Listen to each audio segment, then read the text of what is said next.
Oh,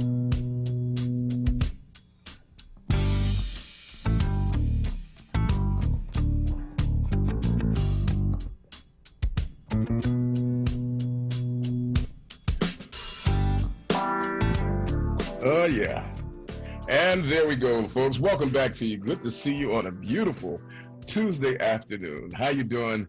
My name is Nick Taliaferro, and as you can see, I've got things arranged just a little bit differently here. Let me get that microphone out of the way so you can see some of that fancy artwork back there.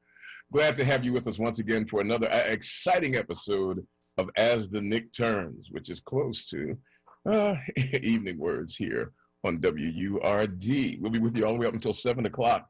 Conversation today that I hope will stir your intellect, your emotions, your curiosity. I mean, it's going to be a really interesting day of conversation. I've got two guests coming before you today, and trust me, these two will be more than enough. I'm hoping that you will stand by. And, you know, we salute our technicians at the studio. Yesterday we had some problems getting our callers on board, but today I think that we've got that fully and completely taken care of. A little bit later on this week, I have an opportunity rather to talk to the person who makes me presentable for radio and television. If you are looking at WURD TV, if you happen to see me right now, you will recognize that being in for several weeks has caused me to begin to sprout a little bit of a half row. A half row is an afro that's halfway there. And I haven't had a chance to get this hair cut, and I'm looking, and let me tell you, this wool is really, really growing. I mean, I feel like I'm back in 11th grade when you were trying to grow in those little lollipop froze. It's coming along there. I'm wondering, maybe with the pandemic, we might be able to bring this back in style. I'll hold off a couple of weeks and see if it'll come back in style. But if not, we will see. A little bit later on this week, I'll be bringing to you the proprietors of what I happen to think is one of the finest places to go to get a haircut in the city of Philadelphia, McLean's Barbershop in Mount Airy. I've been going there for about 20 years now, ever since I moved up into the area. And it is just an exquisite place to go. The owner of the store, the founder of the shop, Mr. McLean passed a few years ago, but he left it in the capable hands of his son, Aaron. And they have some extraordinary barbers in the place. We'll be sharing some words with them a little bit later on this week. We'll talk to you about them, and you'll see that I won't be able to go out and be presentable to human beings until I go back and visit the place. Look at this wool up on this head. Holy schmoly. All right, folks. Hey, look. Give a round of applause, if you would, to the man who keeps us running on an even keel, make sure that everything is running right. He is the pride of, I always want to say Williamstown, New Jersey, but I know it's not Williamstown. It is... Sicklerville. So, you know, I don't know why I can never remember Sicklerville. I know what, because it sounds Sicklerville. I guess that's what it is. But anyway, whether you call it, well, you know, New Jersey is all just one place anyhow. Don't be fooled by it. Every five blocks you drive is another township. So just call it over there. He is the pride of over there in Sicklerville, New Jersey, the man, the myth, the legend himself. Ladies and gentlemen, give it up for number one on your scorecard, Mr. Eric Nixon. I know you're not talking German, airy, old temple, south. Hey man, we got real neighborhoods in this side of the world. Everybody knows that New Jersey is a place that you go to sleep, and then you leave there, and then you go somewhere else to work. As in this case right now, where a certain producer is from Jersey, but he works over here in Philly. I'm not doubting that. I'm just saying that y'all's lines keep getting erased every 5 seconds and redrawn with pencil. Well, I mean, that's because we're fluid and flexible. But New Jersey, I mean, when you think about New Jersey, it doesn't know what it wants to be. It's the Garden State, but then you got Camden and Newark. I mean, they ain't exactly gardens, you know? I mean, you know, you got all those circles on the highway. I mean, you got a road with a jug handle on it. A jug handle belongs on a jug, not on a highway. Better a jug handle than a pothole. Ooh, he went there. Ladies and gentlemen, he actually went there. Talk about our pothole. Okay, all right. I didn't know you were gonna get nasty and evil with it. Okay, all right. Get wicked. I'm just playing around, but you went straight down to the hardcore funkadelic I mean, you side talk of about the things. highways. You went highways. You went off of from Man, lines and identifications of counties man, to the you know, roadways and communications amongst the states in which we travel. jeez. I didn't know you would hit below the equator. Wow. Is that what they taught you down in Hampton U? Yes. Oh, let's see. Now you see it, ladies and gentlemen. He plays Doity. I had no idea. Well, Mr. Eric Nixon, let me share with you what's coming down the line today, as if you don't know. Our first guest is an extraordinary author and an extraordinary academician and an extraordinary medical professional who has penned a couple of extraordinary books. The book that caught my attention a little while ago with the election of President number 45 was The Dangerous Case of Donald Trump. Our guest edited this book after she called together 17 renowned psychiatrists and mental health professionals from around the country to opine on the mental health and preparation of one Donald John Trump. She edited and compiled this book and put it out because they thought that it was necessary to report on the mental condition of Donald John Trump, even though they had not examined him, because they felt it was their duty to offer, let me read these words exactly correct. They thought it was their duty to share, to report, and warn that the gentleman who had been, and I use the word gentleman in quotes, who had been elected the 45th president of the United States was a clear and present danger to the country. Now, they shared that before we saw what all that we've seen over the last 4 years. The dangerous case of Donald John Trump. 17 psychiatrists and mental health experts assess a president. Now, since that time, she has gone on to write her latest book, Trump's Mind, America's Soul. It is an unflinching look at not only Donald Trump, but at the nation that would elect him. Folks, you have not seen anything yet until you've had a conversation with our first guest coming up at 4:30. Her name is Dr. Bandy Lee. Dr. Lee is a psychiatrist, and she also holds a Master's of Divinity, and she is a part of the educational staff and faculty of Yale University, where she has taught for the last 17 years. Dr. Lee is also the president of the World Mental Health Coalition, and she will be speaking with us in just about another 20 minutes on the topic of her latest book, The Mental Health of Donald John Trump, from a professional perspective. But not only will she be talking about Trump, she'll be talking about a nation that would select someone like a Donald John Trump. You know what they say, folks, the person that you marry says a lot about who you are. If you are dressed all conservative and you go to church and you sing hymns and you go out passing out tracts, and then you come back and you marry somebody who spends every evening, sliding around a pole, putting dollars in their nether regions around garter belts, whether they're male or female, trust you, folks, good people and bad people alike, people are going to say, I guess this is telling us something about this individual. And this nation, with all of its talk about give me you're tired, you're poor, we're compassionate, we're loving, we're kind, even in losing 70 million people said, we think that Donald John Trump represents us. Well, we're going to talk a little bit more about the state of his mental health and the state of yours as well. So keep your dial set right here. Coming up in just a few minutes, Dr. Bandy Lee will spend some time with us talking about Donald Trump, topic of her latest book, Trump's Mind, America's Soul. And then at 5:30, folks, just when you think that you can tell your brain to take a little siesta, no, sir, no, ma'am, doesn't happen that way. We will be joined by former renowned scientist and researcher and medical professional, Dr. Milton Brown, to talk about this coronavirus vaccine. Now, let me just share with you right now, Philadelphia is one of 5 cities in the CDC's jurisdictional plan for vaccine distribution, and it was one of the only ones in a pilot to help other members develop their plans. So Philadelphia is going to be a hub of the distribution of this vaccine.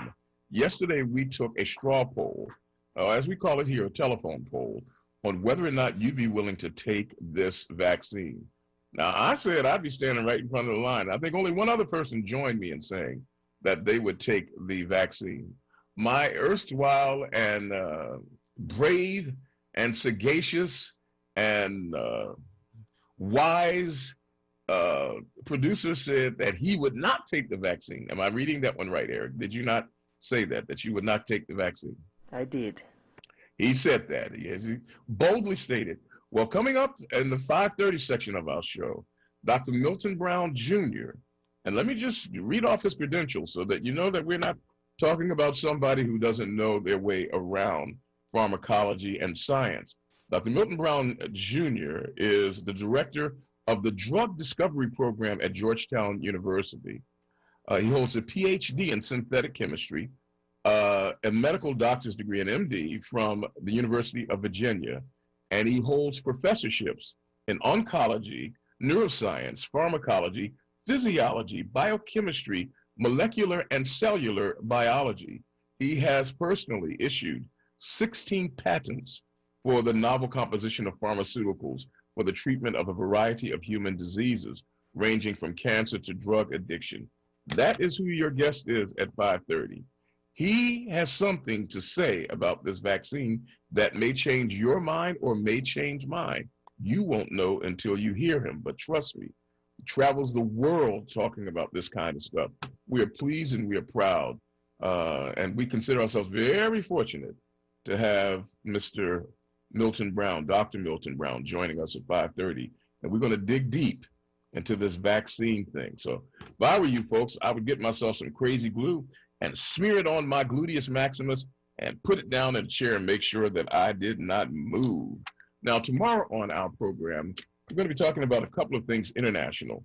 We'll spend a little bit of time talking about, I don't know if you heard about this, but the recent assassination of the leading nuclear physicist in Iran. The Iranians are blaming Israel and the United States, saying that this man was assassinated to prevent the continued or the furthering of the development of nuclear weapons by the Iranians. Now, I don't know who did it, and, maybe they don't know either, but they're certainly, crying out loud and long that the Israelites did it with, of course, and whenever something happens in the Middle East that involves Israel, people immediately look at the United States because we are the strongest ally that Israel has. And so there may be some truth, some basis for it. But we'll be speaking with an Iranian scientist who teaches at Princeton University. And we'll be talking about it and figuring out what might have happened, what the deal is, what is Iran trying to do? And then we'll ask ourselves the question, how does the only nation who has ever used nuclear weapons and the only nation who has the most nuclear weapons go around the world telling other nations you cannot develop nuclear weapons? Is there an ethical foundation for that kind of operation? The United States of America is the only nation in the history of the world to use nuclear weapons. We have more nuclear weapons than anybody else, but yet we go around and tell everybody else, you can't have them because you can't be trusted with them. What? Well, that's the United States. Tomorrow, we'll be speaking with a scientist who's a part, and I'll tell you, I'll introduce his name. For some reason or another, I moved it and I don't see it right in front of me, but I will give you his name a little bit later. We'll speak with him tomorrow. And then we will really enlarge our conversation tomorrow by speaking with the family of a world diplomat, Paul Rusesabagina, Paul Rusesabagina is the gentleman for whom the movie Hotel Rwanda was made. He was played in that movie by Don Cheadle, who received an Academy Award nomination for playing the part of Rusesabagina, who was the chief administrator of a hotel in Rwanda when there broke out the bloodletting, the unimaginable, between two different groups of people who were actually the same people, but one group are the Hutus, the other are the Tutsis in Rwanda, and a pogrom broke out, a civil war broke out that led to the death of 800,000 people. Paul Rusesabagina personally saved over 1,200 people, getting their lives spared, received the Presidential Award here at the United States of America, became a permanent resident here, has citizenship now in Belgium, but the Rwandan government, using an extradition that was illegal, kidnapped him, brought him back to Rwanda, and they now have him in jail. We'll talk about that case on tomorrow, but today our other two guests come first. There's so much that's going on in the news to share with you. I want to thank our program director for getting these news stories out. Some of them are just fascinating. It is, according to Black Information Network, Donald Trump is planning to host a campaign rally during the inauguration of Joe Biden. Now, they say they got this story from the Daily Beast, but the news comes to us that Donald Trump supposedly is going to have a campaign rally during the inauguration of Joe Biden. Now, first, I think that is beyond juvenile. That is infantile. But then again, that makes it sound like something that Donald Trump just might do. You know, I wonder, we don't have time for a telephone poll, but man, if we get time, I'm going to do one. Donald Trump really thinks that he's going to be president again, that he can run in the year 2024. Do you think, I mean, hold this under your, just keep it under your hat. Do you think Donald Trump is serious about running for president again in 2024? At that time, I believe that Donald Trump will be he'll be the same age as Joe Biden. Right now, do you think, really? I have my doubts, folks. I don't know what he plans to do, but I'm sure doubting it. Okay. Well, folks, coming along in a few minutes, we'll be checking in with our first guest, Dr. Bandy Lee. She is an authority on violence. That's how I really got in touch with her. I wanted to talk with her about the violence that we're seeing in our city. But when I realized that she had written this new book called Trump's Mind, America's Soul, I said, we've got to talk about that first. So we'll be talking with her in just a few moments. But first, I want to remind everybody about the event of the decade, maybe even the century.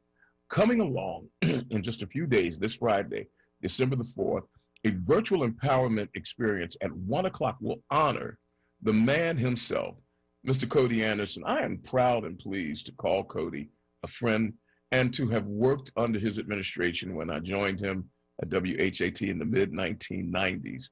Radio icon Cody Anderson is going to be honored at WURD Radio's 5th annual empowerment experience that celebrates the history and the impact of Black radio in Philadelphia. And it's going to take place virtually on all of WURD radio platforms, 96.1 FM, 900 AM. You can also watch this program live via WURD TV or through Facebook Live or on YouTube or on wordradio.com. Now, this virtual event will honor icon Cody Anderson with one-of-a-kind, remarkable presentations by his sons, Bill Anderson.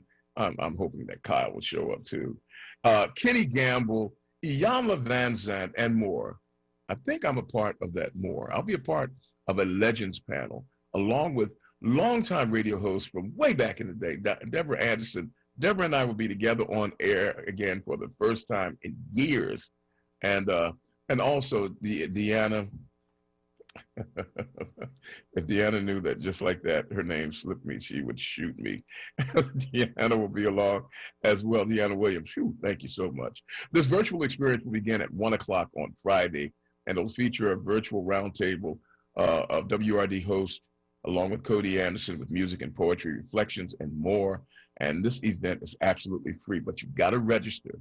Now, to register, go to WURDradio.com and say, I want to be a part of this great, big, festive occasion that will honor Cody Anderson as a part of our empowerment experience. Brought to you, of course, by your friends at WURD Radio. It is going to be a one-of-a-kind affair. This Friday, starting at 1 o'clock, a virtual empowerment experience honoring our friend, one of the kindest and most decent gentlemen that you could meet. And I'm not just saying words, I mean that from the bottom of my heart. I love Cody Anderson, I respect him, and I can't wait to be a part of the family of WURD when we honor him on Friday at 1. I hope to see you there, folks. Don't miss this one. Did I ever tell you guys that I actually saw Cody give someone the shirt off of his back? I literally watched it with my own eyes. He gave someone the shirt off of his back. I said, when I saw that, I said, this guy is the real deal. All right, folks, we'll take a quick break. We'll be coming back in just a few. You are listening to WURD Radio, 96.1 FM, 900 AM on your dial, and of course, online at WURD.com. This is Evening Words with Nick Taliaferro, and you know me. They named me after the show. My name is Mr. Evening Words, and we'll be right back after these words. Dietz & Watson has been making premium meats and artisan cheeses for over 80 years. And when it comes to stacking sandwiches and party platters, they've got something for everyone in the family, like maple honey turkey breast, American cheese, buffalo chicken, and more. So get to your local deli and taste 4 generations of family recipes. With Dietz & Watson on the table, you'll have everyone coming back for seconds and thirds. Dietz & Watson, it's a family thing since 1939. Keystone First VIP Choice HMO SNP Dual Eligible Special Needs Plan has a 4 out of 5 star rating and is one of the highest rated Medicare plans in the region. Keystone First VIP Choice and you are better together. If you live in Philadelphia, Bucks, Chester, Montgomery, or Delaware County, and you have both Medicare and Medicaid, choose the Medicare plan that is working to help you get better care. Enjoy extra benefits at no cost to you with Keystone First VIP Choice. You get benefits like dental, vision, and transportation to and from your medical appointments. They also cover a fitness membership to a gym of your choice, $150 toward over-the-counter pharmacy items. There's no copay for doctor's visits. They offer a large provider network, a great prescription plan, dental coverage, and even eyeglasses. Plus, you don't have to wait for open enrollment. You can change your coverage every quarter. Keystone First VIP Choice. The name you trust, the service you deserve. Call Keystone First VIP Choice today at 1-877-686-1760 or visit KeystoneFirstVIPChoice.com. He's back. This is Reverend Al Sharpton. Keeping it real With the Reverend Al Sharpton. In times like these, we have to stay connected. At a brand new time. Monday through Thursday, 9 p.m. till midnight. I'm excited that Keeping It Real returns to WURD. Keeping it real. With the Reverend Al Sharpton. Monday through Thursday, 9 p.m. till midnight. This program is pre-recorded. No phone calls, please. Keep it locked to WURD 96.1 FM, 900 AM, WURDradio.com. WURD TV. We're streaming live video of this conversation right now. Tune in on YouTube at onWURD. Or on Facebook at ForWord. WURD TV. Black Talk Media. Now, a traffic update. On WURD Radio. We've got delays on the Schuylkill Expressway this afternoon eastbound from the Blue Route 476 to Conshohocken, and also between Penrose Avenue and 95. Westbound we jam up through the construction, University Avenue out to the Vine. 95 is heavy northbound Betsy Ross Bridge to Bridge Street, and southbound we back up from Coppin Avenue to Bridge. That's in that construction zone where we lose a lane, 4 lanes down to 3. Vine Expressway backing up in both directions between Broad Street and the Schuylkill Expressway. And on the Atlantic City Expressway, lane restrictions are lifted after some emergency construction.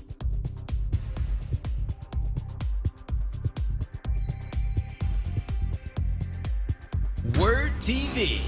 We're streaming live video of this conversation right now. Tune in on YouTube at onWURD. Or on Facebook at ForWord. WURD TV. Black Talk Media.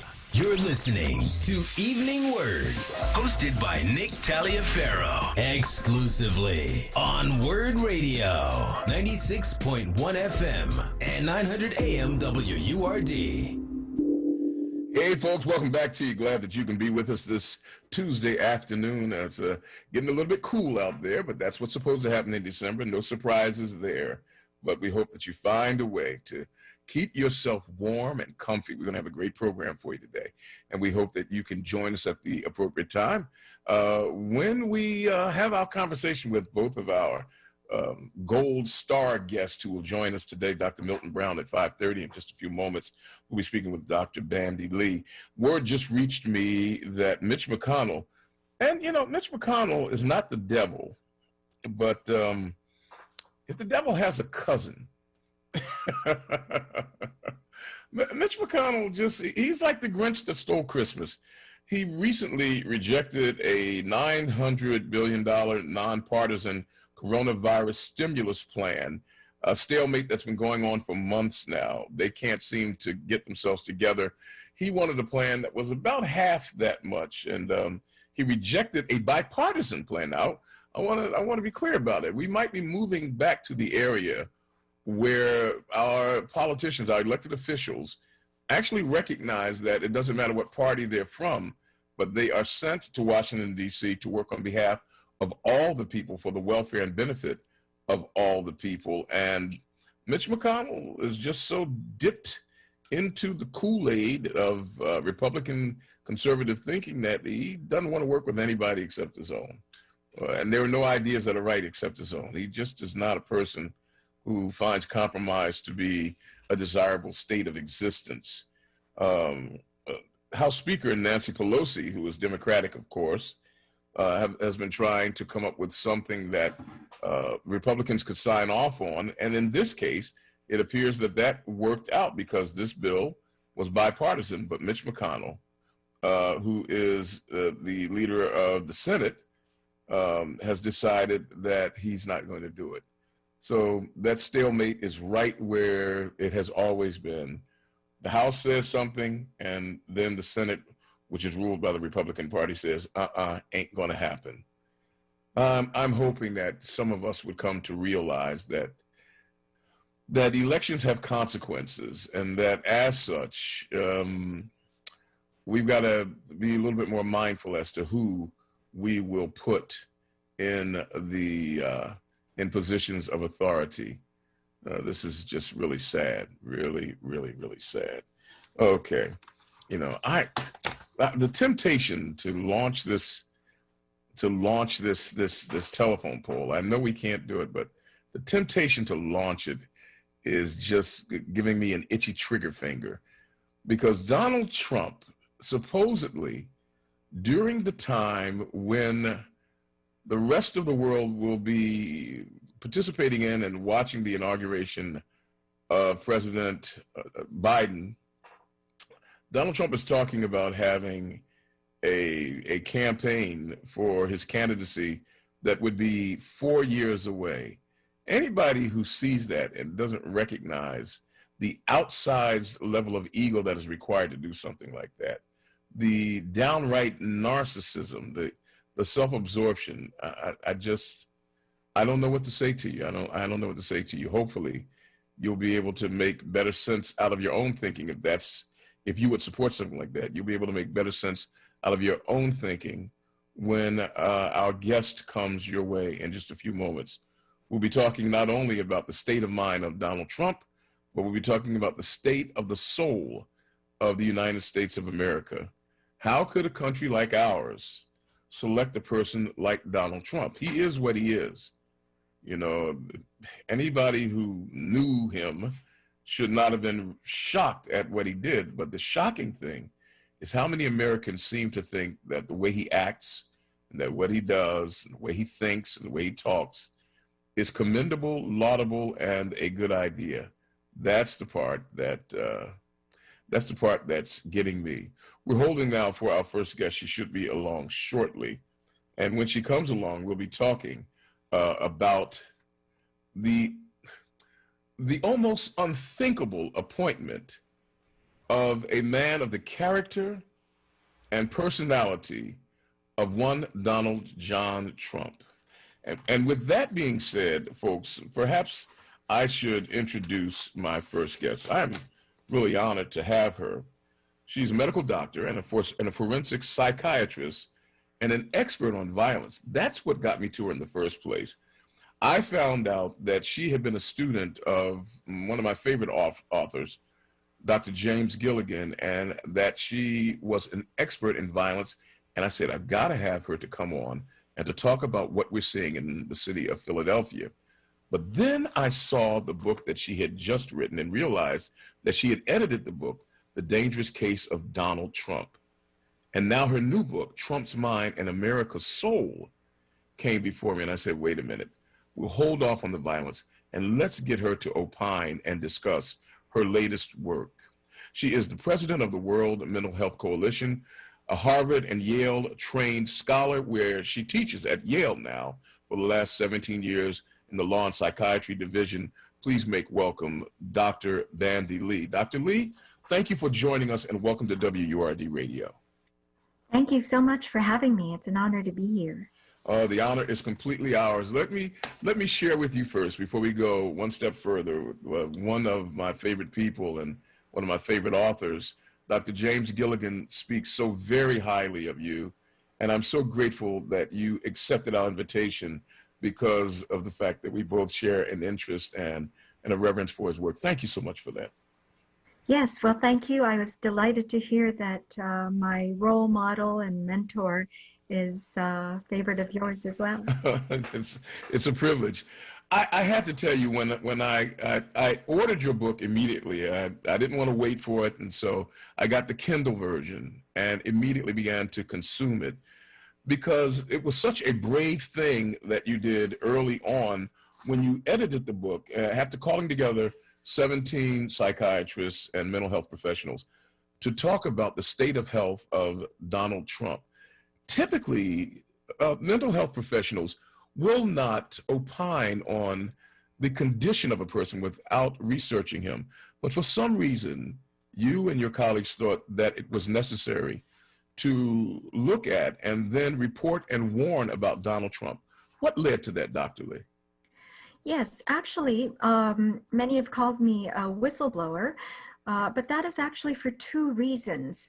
Because basically, one misconception that has been spread is exactly what you described, that mental health professionals do not opine on someone they have not personally examined as one would a patient.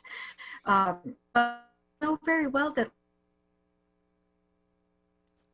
legal affairs are of national consequence and actually a public service. So mental health professionals have that also. It was the confounding of our patient care with our public health duty that got me concerned. That happened 2 months into the Trump presidency, where we were told we have no public health duty, but should stay silent about the president, our patient, basically, because we haven't examined him and gotten consent to talk about his diagnosis, which we have no reason to do in our public health duty. So that's actually one of the reasons why I spoke up, in addition to the dangerous psychology that we all saw. The 27 mental health professionals who contributed to the book were only a small sampling of hundreds and then later thousands who came forth. And well, ordinarily we don't have a reason to speak about a political figure or a president. It is the first time in our nation's history that this has happened, but there was a reason we saw for us to speak. You know, one of the things, and it really caught my attention in your book, this is not unprecedented, the idea of evaluating a person from afar. The United States does this quite often in the case of other leaders. And so doing this was not some radical departure from the practice norm. Before we talk about America's soul, because I'm really interested in how a country finds Donald Trump to be what they would consider, I guess, to be some kind of avatar of righteousness, or this is who I want to be. Let's talk a little bit about the evaluation of Donald Trump. You, in the diagnosis that was offered, you speak of the fact that he has a laundry list of negative psychological mental health faculties, not limited to pathological narcissism, sociopathy, difficulty with impulse control, mood swings, histrionic traits, dependent traits, declining cognitive function, and a partridge in a pear tree. I thought I'd just add. How did you come to this list? And I know that that's not a complete list, but how did you come to this list? And what are some of the most dangerous aspects that you see in this mental health profile? Those are tendencies, not diagnoses. And so those are important in a person who is holding an important public position. Therefore, it's important that the public be aware if someone in such an influential position is showing signs of psychological dangerousness and mental unfitness. And these were the observations we were making based on an incredible amount of data. We not only have decades of very close footage that is of very high quality. In other words, it's not all staged, but quite candid, and reports by close associates and coworkers. And recently we've had it under sworn testimony, as well as just numerous accounts of information. And he himself reports his own consciousness thoughts without any filter, without any discipline, by the hour. And these are amounts of information we would never be able to have with almost any patient. So there's considerable amount of information that's available, but what's important is that there's high quality, relevant information as pertains to dangerousness and unfitness.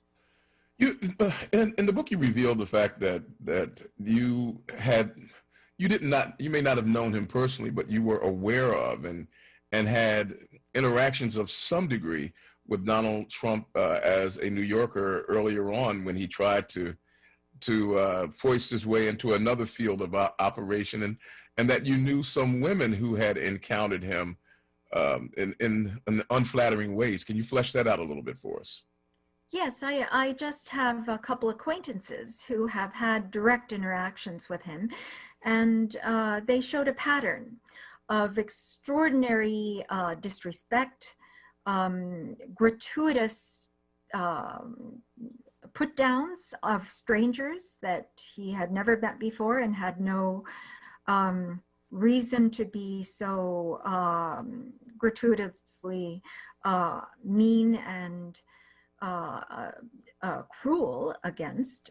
One person he just literally threw down a stack of papers that she was carrying, that he offered to carry, and then as a prank just scattered the papers on the floor. Wow. Several stories down. So that kind of behavior is very telling of a person, especially if it's a first time encounter, because it's there's nothing in the previous relationship that would explain it away. I'll tell you what, we'll take a quick break, and of course, folks, I know that you will want to get involved in this conversation. We'll give the number out, 215-634-8065, 215-634-8065. We are speaking with the author of the new book, Trump's Mind, America's Soul. She is Dr. Bandy Lee, professor at Yale University in the field of law and psychiatry. She herself is a medical doctor and a forensic psychiatrist. We're looking forward to continuing this conversation directly after this break. Stay with us, folks. You're listening to WURD Radio, 96.1 FM and 900 AM. This is Evening Words with Nick, and we'll be back after this. Pico has many ways to help you lower your energy usage and save money at home. Here's one. If your heating and cooling system is more than 20 years old, it may be time for your contractor to replace it with a high-efficiency Energy Star certified model. You'll get a rebate from Pico and save on your monthly electric bill. You'll find a list of new heating and cooling system rebates at pico.com/rebates. Or you can call 1-888-5-PICO-SAVE for all the details. Plus, find instant discounts on smart thermostats and more at pico.com/marketplace. There's free shipping on orders over $49. WURD Radio presents the following wellness tip to support our listeners with mindfulness and motivation as we continue to navigate the pandemic together. Hi, this is Halana, your resident health and wellness coach with tips to help you stay well. We breathe every day and have been doing so since before we were born. But wait, let's think about this for a moment. Something as simple as breathing can enhance our health and well-being. When we breathe mindfully, we slow down, take deep breaths, and activate our parasympathetic system to relax our bodies. Mindful breathing goes like this. Number 1, find a comfortable place to sit still for a few minutes. Number 2, close your eyes and relax your hands on your thighs. Number 3, take a deep breath in and count to 3. Then exhale your breath and count to 3. Do this 5 times. We sometimes think mindful breathing has to be an intense experience, yet even just a few minutes a day can make a big difference. Go ahead and try it today. Stay well with WURD. Happy living. Stay well with WURD. Connect with us at wordradio.com. WURD family. Join us Friday, December 4th from 1 p.m. till 4 p.m. for our 5th annual Empowerment Experience. And this year, we'll celebrate the history and impact of Black radio in Philadelphia by honoring radio icon Cody Anderson, featuring a WURD host roundtable, music by Jack Drummond and Taylor Samuel, presentations by Iyanla Van Zandt, Kenny Gamble, Bill Anderson, Deanna Williams, Dr. Lucille Ijoy, and more. This virtual event and live broadcast is free. Add a holiday gift box including a WURD mask, souvenir mug, and holiday flair for $35, $20 for 4 WURD members. For more information or to RSVP, visit wordradio.com. Sponsored by Pico, Keystone Plus, Pennsylvania Lottery, Einstein, Dedicated Senior Medical Centers, and TML Communication. the WURD Radio newsletter, keeping you informed, engaged, and connected. Sign up by visiting wordradio.com. Scroll to the bottom of the page and type your email address under Connect with Us. You'll receive the latest information on WURD Radio, messages from our president and CEO, Sarah Lomax Reese, exclusive articles and multimedia content, and resources. Stay informed with the WURD Radio newsletter. Now, a traffic update on WURD Radio. We've got delays on the Schuylkill Expressway this afternoon eastbound from the Leeward 476 to Conshohocken, also between Penrose Avenue and 95. Westbound we jam up through the construction, University Avenue out to the Vine. 95 is heavy northbound Betsy Ross Bridge to Bridge Street, and southbound we back up from Coppin Avenue to Bridge. That's in that construction zone where we lose a lane, 4 lanes down to 3. Vine Expressway backing up in both directions between Broad Street and the Schuylkill Expressway. And on the Atlantic City Expressway, lane restrictions are lifted after some emergency construction. WURD TV. We're streaming live video of this conversation right now. Tune in on YouTube at onWURD or on Facebook at ForWord. WURD TV. Black Talk Media.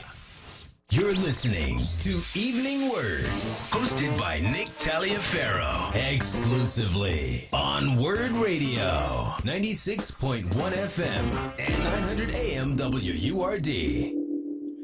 Hey, folks, we're back with you here, and I'm looking forward to a really vigorous conversation. I just secured from our esteemed guest, Dr. Bandy Lee, the words that just make my heart sing, and that is that she's willing to extend a little extra time. So we'll go across the top of the hour to make sure that you get an opportunity to engage with your calls as well, 215-634-8065. But we want to welcome you back, Dr. Lee, and thank you so much for spending time with us today. Thank you. Absolutely. Let's get back to talking about Donald Trump first, and then of course America's soul, because like you said in your book, it's not just about Donald Trump that we're speaking about. It's about a nation that decides to choose him. But I just wanted to ask, one of the things that I saw that really was stunning and frightening, and I'll ask rather than make a statement. Do you perceive that Donald Trump has a messianic complex, that he views himself as being almost divinely ordained and entitled to have the power and the authority that the presidency allows? Yes, absolutely. I believe he has said so himself, or echoed others who have said so. And that would be very much in line with his psychology, in that he is trying to inflate himself and elevate himself in unreal ways to try to counteract the intolerable feelings of emptiness, inadequacy, and worthlessness. Emptiness, inadequacy, and worthlessness. Here's a man who was raised with a platinum spoon in his mouth, a millionaire. By his own account, he has more than most people could ever imagine. What leads to him feeling empty and inadequate and worthless? What's at the foundation of those negative thoughts and feelings? Yes, it's difficult to judge from the outside, because having plentiful provisions while growing up does not ensure that their emotional needs are met. And from many accounts, he was practically abandoned at about 2.5 years of age. And that would be about his emotional age right now. And he has been fighting all his life to try to fill that famished self.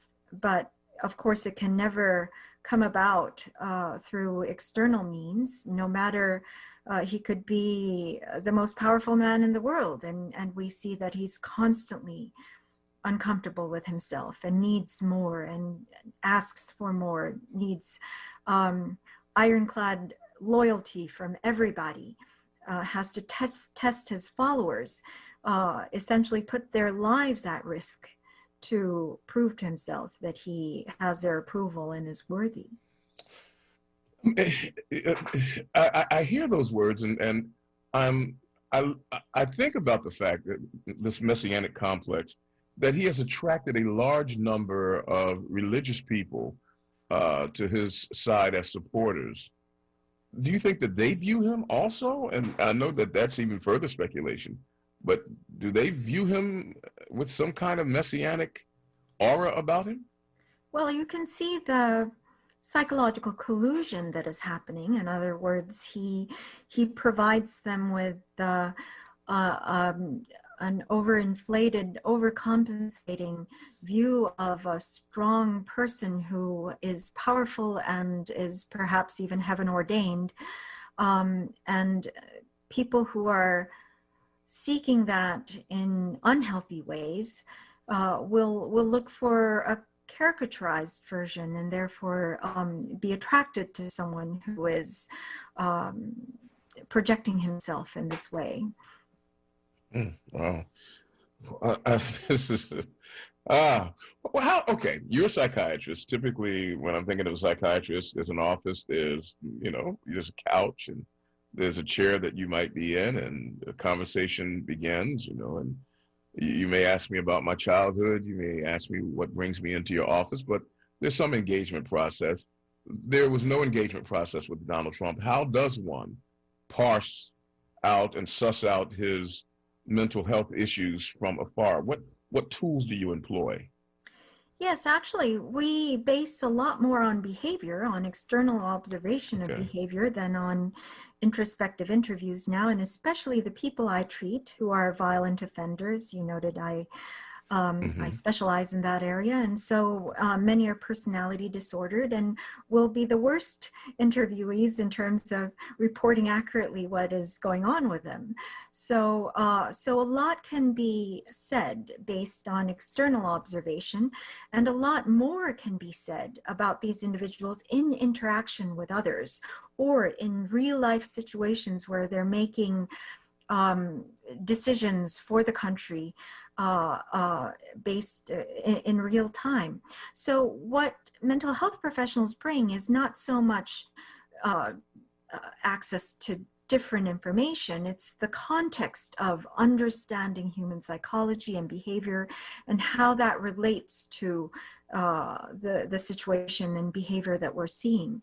In fact, it's a well-known technique of interpretation. You yourself noted that the government does it all the time. The CIA has been doing profiles on world leaders for 70 years, and they derive great advantage from doing it. Many presidents have said so.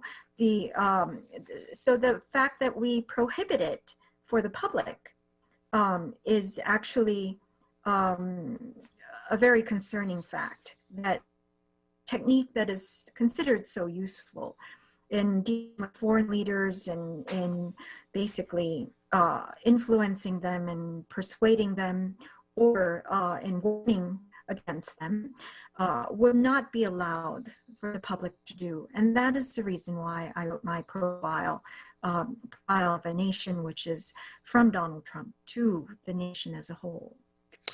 We're being warned, ladies and gentlemen, by the author of the book, Trump's Mind, America Sold, Dr. Bandy Lee. She is a Yale and Harvard trained psychiatrist and medical doctor, currently on faculty at Yale in the Division of Law and Psychiatry, where she's been for 17 years, and also the president of the World Mental Health Coalition. And we're talking about the mental state of Donald Trump based upon the evaluation, not simply of herself, but of almost a couple of dozen other trained psychiatrists and practitioners. The final question about Donald Trump before we switch gears and talk about the soul of America is a very disturbing study that was made back in 1943, the Langer psychological portrait of a very dangerous man, Mr. Hitler, one Adolf Hitler.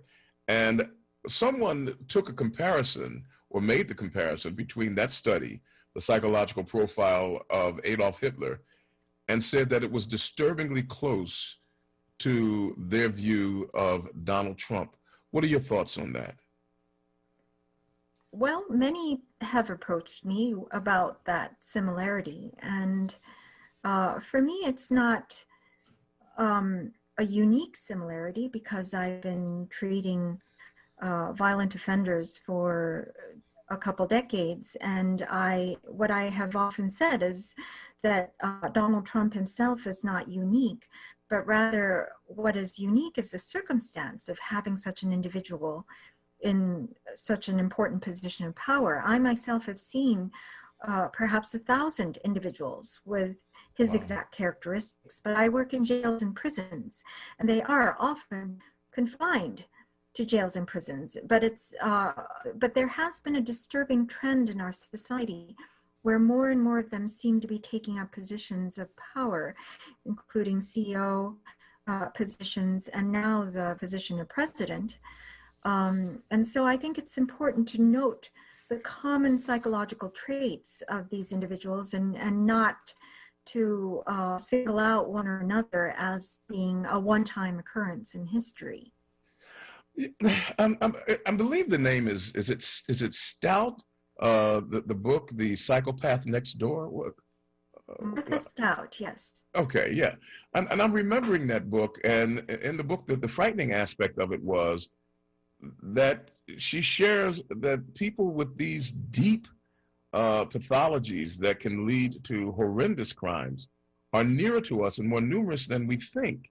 Would you suggest that the pathologies that you see in Donald Trump that you compared to people that you meet in the prisons that you work in, are these things a lot more, I don't want to say normal, but are they more numerous than we would imagine?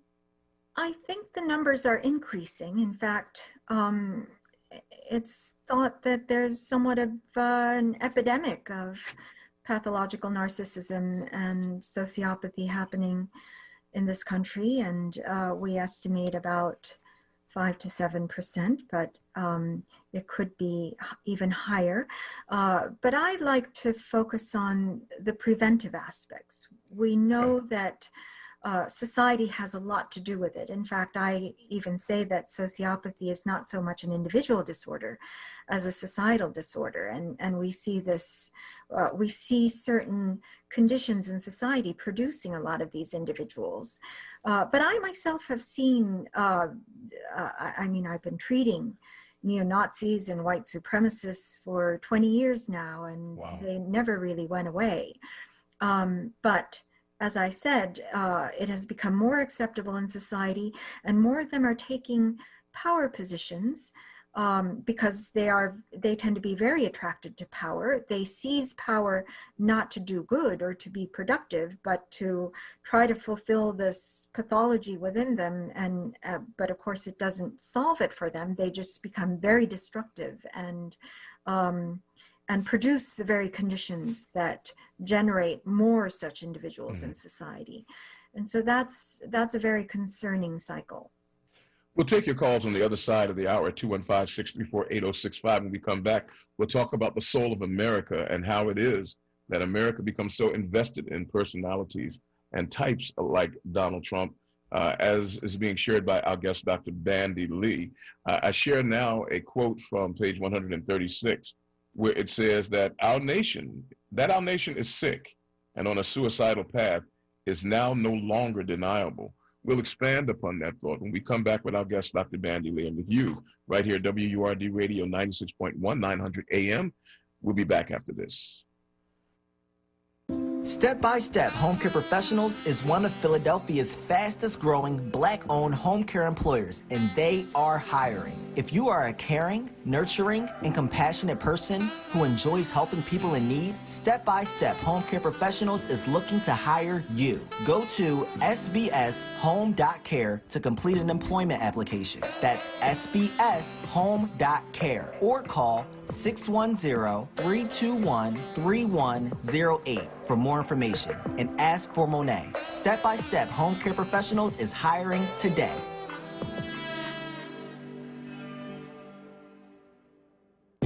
Hey, WURD family. Our friends at Amoroso's Baking Company are hiring right now. Amoroso's has been baking the delicious bread in our community for over 100 years, and they want you to join their team today. The old and the young love Amoroso's, and they are hiring right now. Check it out. They offer fair pay and provide health, dental, and prescription plans after 90 days employment. Call 856-754-0355 or visit amorososbaking.com for details. As a business owner, hiring and developing people from the community that your company serves is one of the best ways to show commitment to that community. Let WURD Radio help with Livelihood, our new initiative that connects Philadelphians with companies like yours. We'll feature your business, open employment opportunities, and resources to connect your company with talent and ensure that you reach your target demographic. To learn more about how Livelihood can help you build your team, visit wordworks.com. That's WURDworks.com.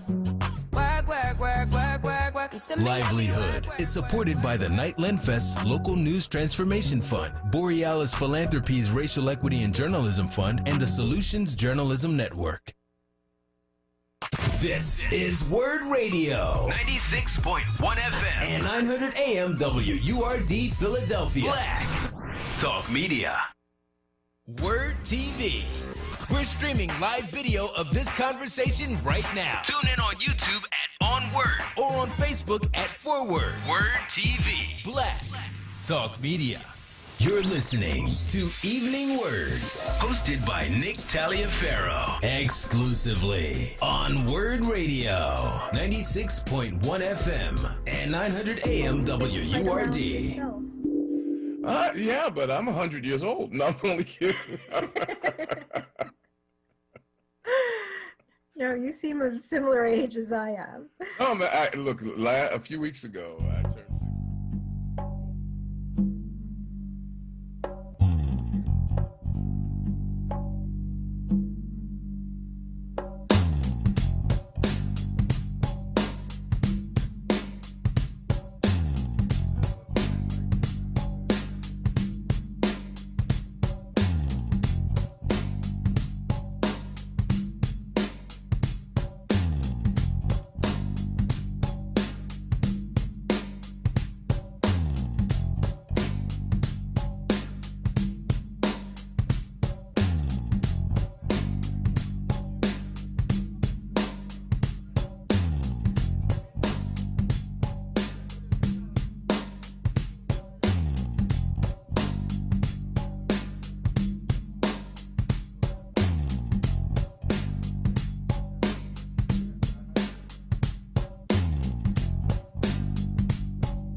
Derek, if the music is playing, it's not playing.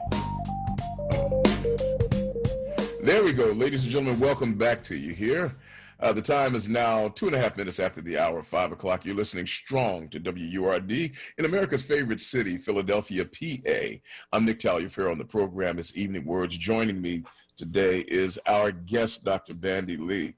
She is the esteemed president of the World Mental Health Coalition and the author of the book, Trump's Mind, America's Soul, and the author of the previous book, The Dangerous Case of Donald Trump.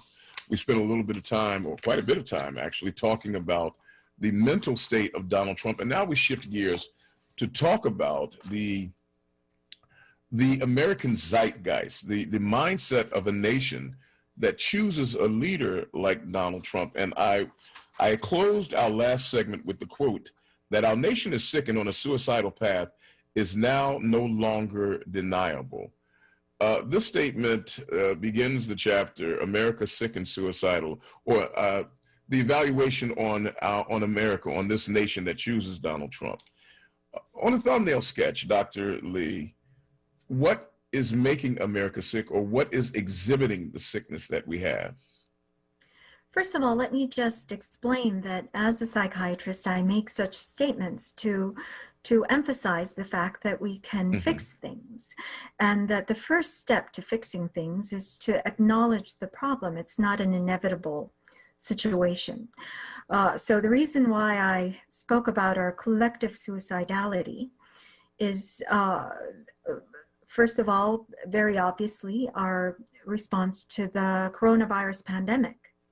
With all the resources and knowledge and wealth that the world decided a path that has become the deadliest.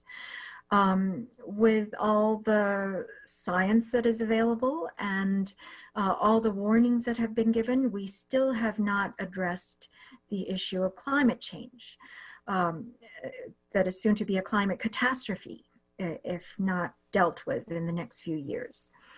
And the dramatically intensifying extreme wealth and income gap, the disparities, economic disparities in this country, which are causing so much social ill as well as psychological injury. We have chosen to ignore or cover up in ways that confuse people as to the real effects. And so currently, instead of addressing these issues, we have actually chosen psychologically, when things become too severe, we choose to ignore the problems. The fact that we have a severely mentally impaired president is hardly even discussed, even as every day that he's in office, thousands of people are losing their lives, thousands of people who are unnecessarily doing so. And we have dealt with this for the last 4 years of this presidency. And for mental health professionals such as myself, it seems to me that that is a problem that could have been dealt with and easy to explain. We have all the science-based information and clinical information and medical consensus to do it. But instead of doing so, well, the American Psychiatric Association first came out saying mental health professionals cannot speak about the mental president, which essentially disables the nation from taking care of the problem. Wow. You quote your co-author, Dr. Thomas Singer, who says that Trump mirrors, even amplifies our collective attention deficit disorder, our sociopathy, and our narcissism. But it appears that he doesn't reflect ours. That he is reflecting ours. That we are the problem, and he's a reflection of the problem. Am I reading that right? That yes, I wouldn't say it's either or. in fact, emphasize in my book that this is an ecological problem, that the fact that Donald Trump has risen to the presidency is reflective of what is going on in the country. We would not be attracted to a mentally impaired person to be our leader unless we shared some of that impairment ourselves. But once he's in office, he accelerates and completely legitimizes and strengthens those elements in society far beyond what we are able to measure at this time. That's why he ended up with more votes 4 years later in this past election than in the election of 2016. We're going to get right to our calls, but I'm just tempted to ask this question. I read a book many years ago that really inspired me called People of the Lie by Scott Peck, where people have these pathologies, but not only do they not want to acknowledge them, but they become so active in their denial that they become destructive when other people bring it to their attention. Is that where we are? Well, we'll just say that when pathology deepens, when a patient falls further into illness, the first thing they lose is the ability to tell that something is wrong, and then the ability to seek help and correction of the problem. In fact, one becomes more and more attracted to the pathology itself and chooses self-destructive as well as other destructive means. And when that becomes active and a powerful drive, then it becomes very difficult to reverse. Let's get to our phone calls. Our guest is Dr. Bandy Lee of Yale University. She's the author of the book, Trump's Mind, America's Soul. We go first to Constance in Germantown. Thank you for listening, Constance, and for joining the conversation with Dr. Lee. I'm really enjoying your conversation. I hold a master's in forensic psychology, and I have had the opportunity to work with major diagnosis. And I'm really interested in what the doctor is saying. And when and correct me because I'm not a doctor, but a mental health professional, but retired now. With the personality disorders, which many that he do have symptoms of, it's not like schizophrenia where you can take medication, bipolar, and, get better.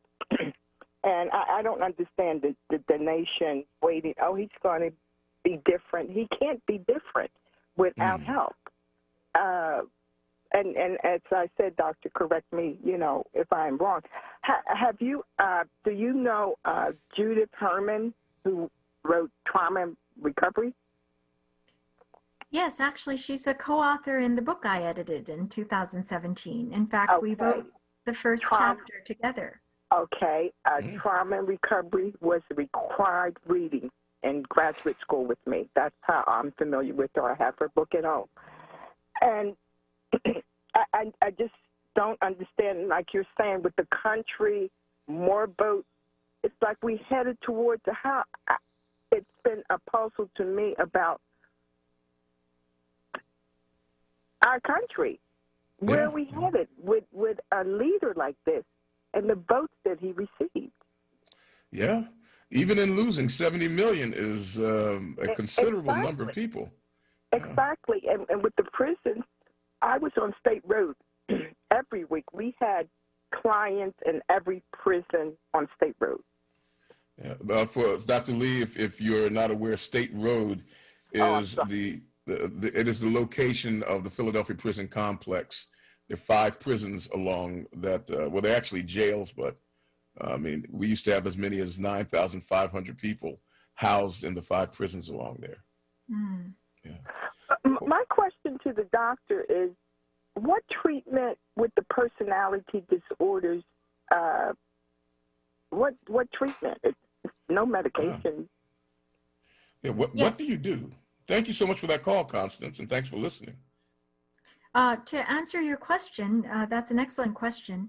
And you understand very well that personality disorders are different from major mental illnesses such as schizophrenia, major depression, or bipolar disorder. But they're still considered mental disorders that require a different kind of treatment. So we think more in terms of containment, preventing harm of self and others, and setting limits, boundaries, and preventing their ability to harm. And above all, we consider preventing the personality disorders from arising in the first place, because unlike the other more biological disorders, these are considered to be social and caused by developmental injuries or through trauma. And they're very difficult to treat, although not impossible. They can become as severe as schizophrenia or those other major illnesses, and so we don't take it lightly. But the key is prevention. And when you already have someone with these traits, you wish to set limits on them, contain them, and do not give them access to power or weapons. Wow. Well, at least we did that part by this last election. Constance, thanks for giving me the privilege of being in high cotton between two highly educated forensic psychiatrists. I deeply appreciate that, and thanks for the call. Let's take our next call. Patrick from New Jersey. We're speaking with Dr. Bandy Lee. Welcome to the program. Hey, Dr. Lee. I just wonder what your synopsis. Number one is, a lot of people think that the new president-elect Joe Biden is having diminished capacity, and in your professional opinion, do you think that he is suffering from some sort of onset, Alzheimer or dementia? Yes, many people have asked that question, and there's a reason why I haven't really commented on Joe Biden or any other president before Donald Trump. It's because the signs that he shows do not rise to the level of concern where I believe that the public would be in danger, for example, and would require my speaking up. Many people have noted that he shows some defects, but I think rather than being associated with a serious process, some symptoms can appear dramatic but are insignificant. In other words, he is noted to have suffered from stuttering, and stuttering is notable for being very dramatic and appearing like the person is very impaired, but their cognitive processes are actually not impaired at all. There's social awkwardness, and they can sometimes stumble. So in terms of clinically, he has not shown concerning signs, and I'm really not concerned about what I see. Thank you for that call, Patrick. Really appreciate it. We've been speaking with Dr. Bandy Lee. I think we have one more call coming forward. I want to make sure that we get to it. No, I think that we're okay on that, because there's something that I really wanted to ask, and that is, I've always wondered, why is it that people who appear to know that Donald Trump is dangerous and that he's lying and that he is threatening and at times just acting like a bully, and you coin a phrase, an expression, when you talk about the Donald Trump and some of the issues that he faces, and America and some of the issues that we face. You coin a condition that you call battered nation syndrome, where the followers of a person who is sick or twisted they're so psychologically damaged, and they're so invested that they just can't leave. I guess it's similar to a battered spouse who know that they're in danger, and they know that they're being treated badly, but they're so invested in the relationship they can't leave. Would that be an apt comparison?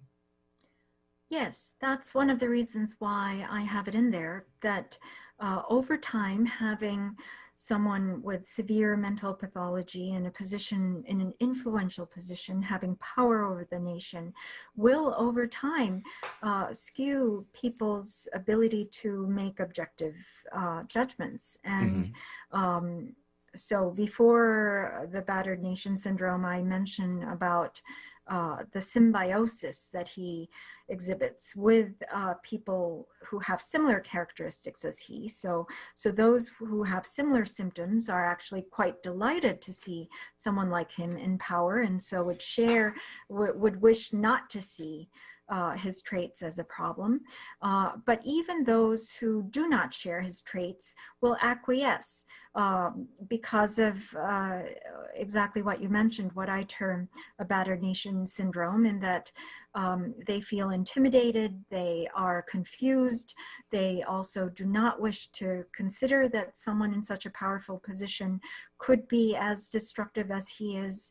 And nobody wishes to consider a president of the nation to be that way. And so we will do our best to, first of all, we're confused, but we would also do our best to assess any negative evaluation of him. And that's partly why the press has taken so long to call his pathological lies as even lying, or his white supremacist support of white supremacist terrorism as even being racist.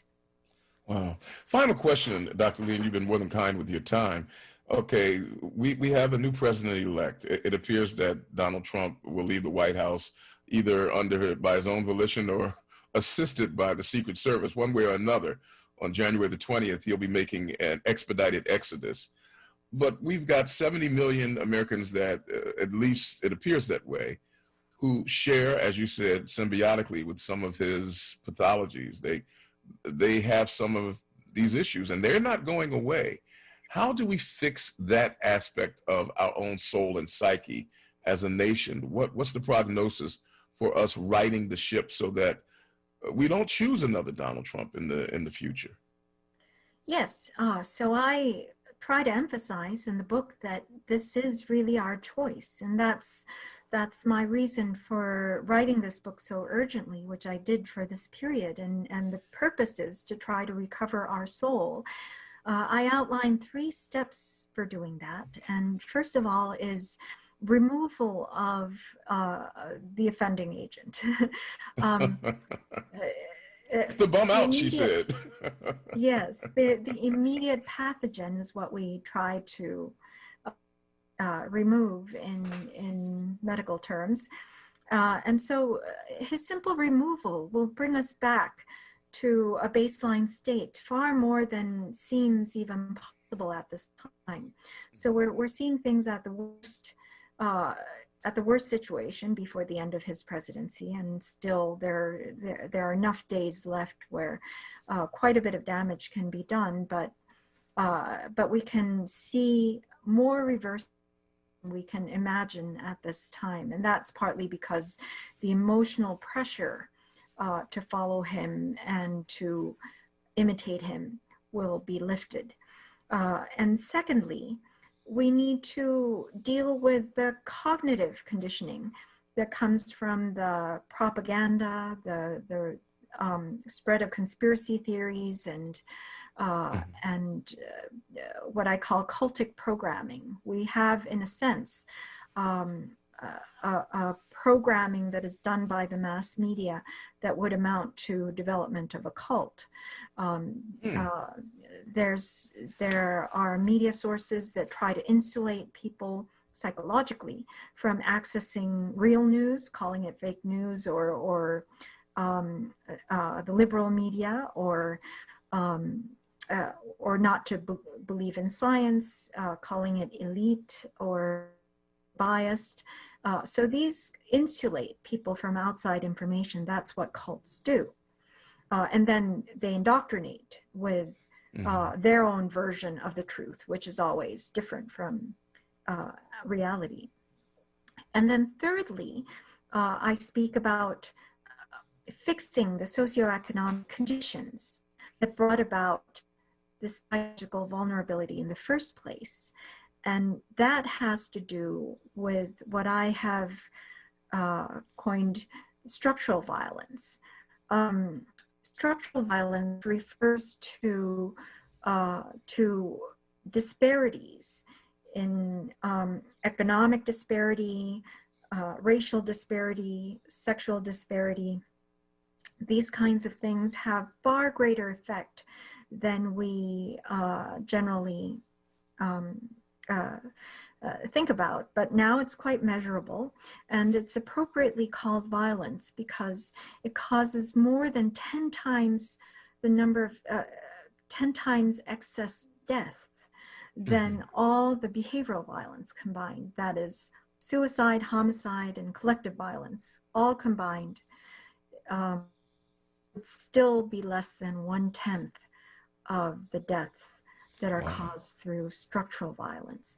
And if we reduce some of those inequalities in society, then some of these psychological pathologies we see will naturally disappear, and epidemics will be controlled. We don't think about mental symptoms as being an epidemic or being transmissible, but they are, and they can spread throughout the culture, and that's what's happened with the conditions we have set up. Well, calmly stated, ladies and gentlemen, but there you have the diagnosis, the prognosis, and the prescription from our guest, Dr. Bandy Lee. She's a medical doctor, a forensic psychiatrist, and a world expert on violence, and currently serves as the president of the World Mental Health Coalition. She is on faculty at Yale University in the Department of Law and Psychiatry, and the author of the new book, Trump's Mind, America's Soul. I will advise you, I urge you to get your hands on it. Dr. Lee, it's been a privilege and a pleasure to speak with you, and I hope that we can get you back to talk about the violence in our city, and we wish you all the best. It would be my great pleasure. Thank you so much for having me. Thank you, Dr. Lee. We appreciate it. Boy, what an opportunity to explore the mind of President number 45. We're going to take a quick break, and then we'll come back.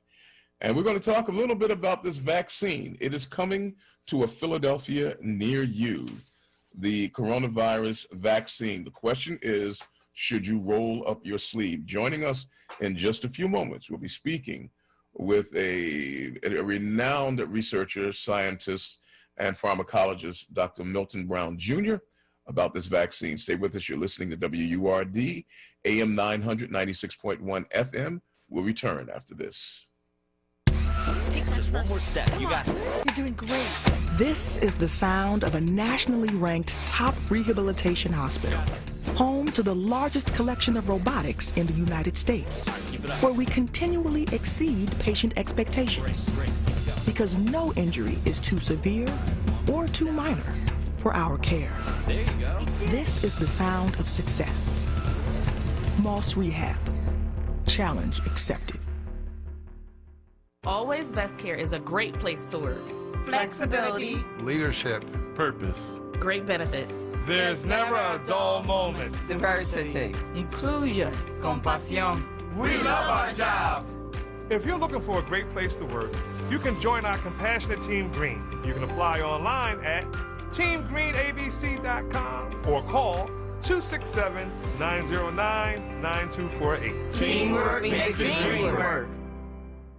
Monday through Thursday, keep it locked to WURD Radio.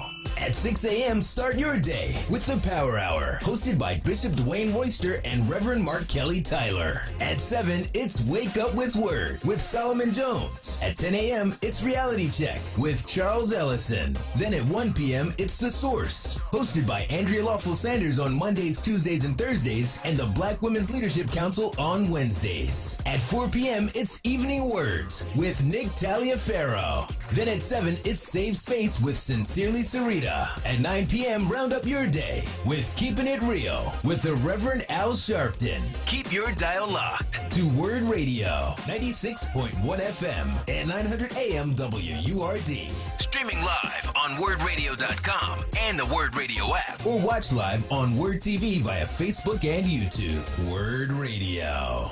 Independent Black Media. Now, a traffic update on WURD Radio.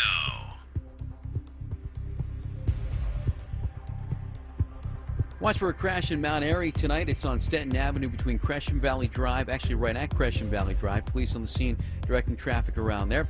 And Belmar, New Jersey, it's a crash off to the side of the road, 295 northbound, right at the 42 freeway. Schuylkill Expressway, jamming up through the construction westbound, University Avenue to the Vine. We are backed up on 95 northbound, Betsy Ross Bridge to Bridge Street, and southbound from Coppin Avenue to Bridge Street. Elsewhere, slow on the Vine Expressway, heavy on the westbound side, 8th all the way down to the Schuylkill Expressway, and stop and go on the boulevard on the northbound side, Wissahickon Avenue to 9th Street. Report is brought to you by the Exergen Temporal Scanner. Fever is the leading sign of COVID-19. Use an accurate thermometer for twice daily checks. Protect your loved ones with the Exergen Temporal Scanner. Takes an accurate reading in seconds and is the only home thermometer recommended by hospitals, physicians, and clinics. Stay safe with Exergen. And for more traffic information, just log on to sigalert.com. I'm Jason Lee with your Philadelphia area traffic. WURD TV. We're streaming live video of this conversation right now. Tune in on YouTube at onWURD or on Facebook at ForWord. WURD TV. Black Talk Media.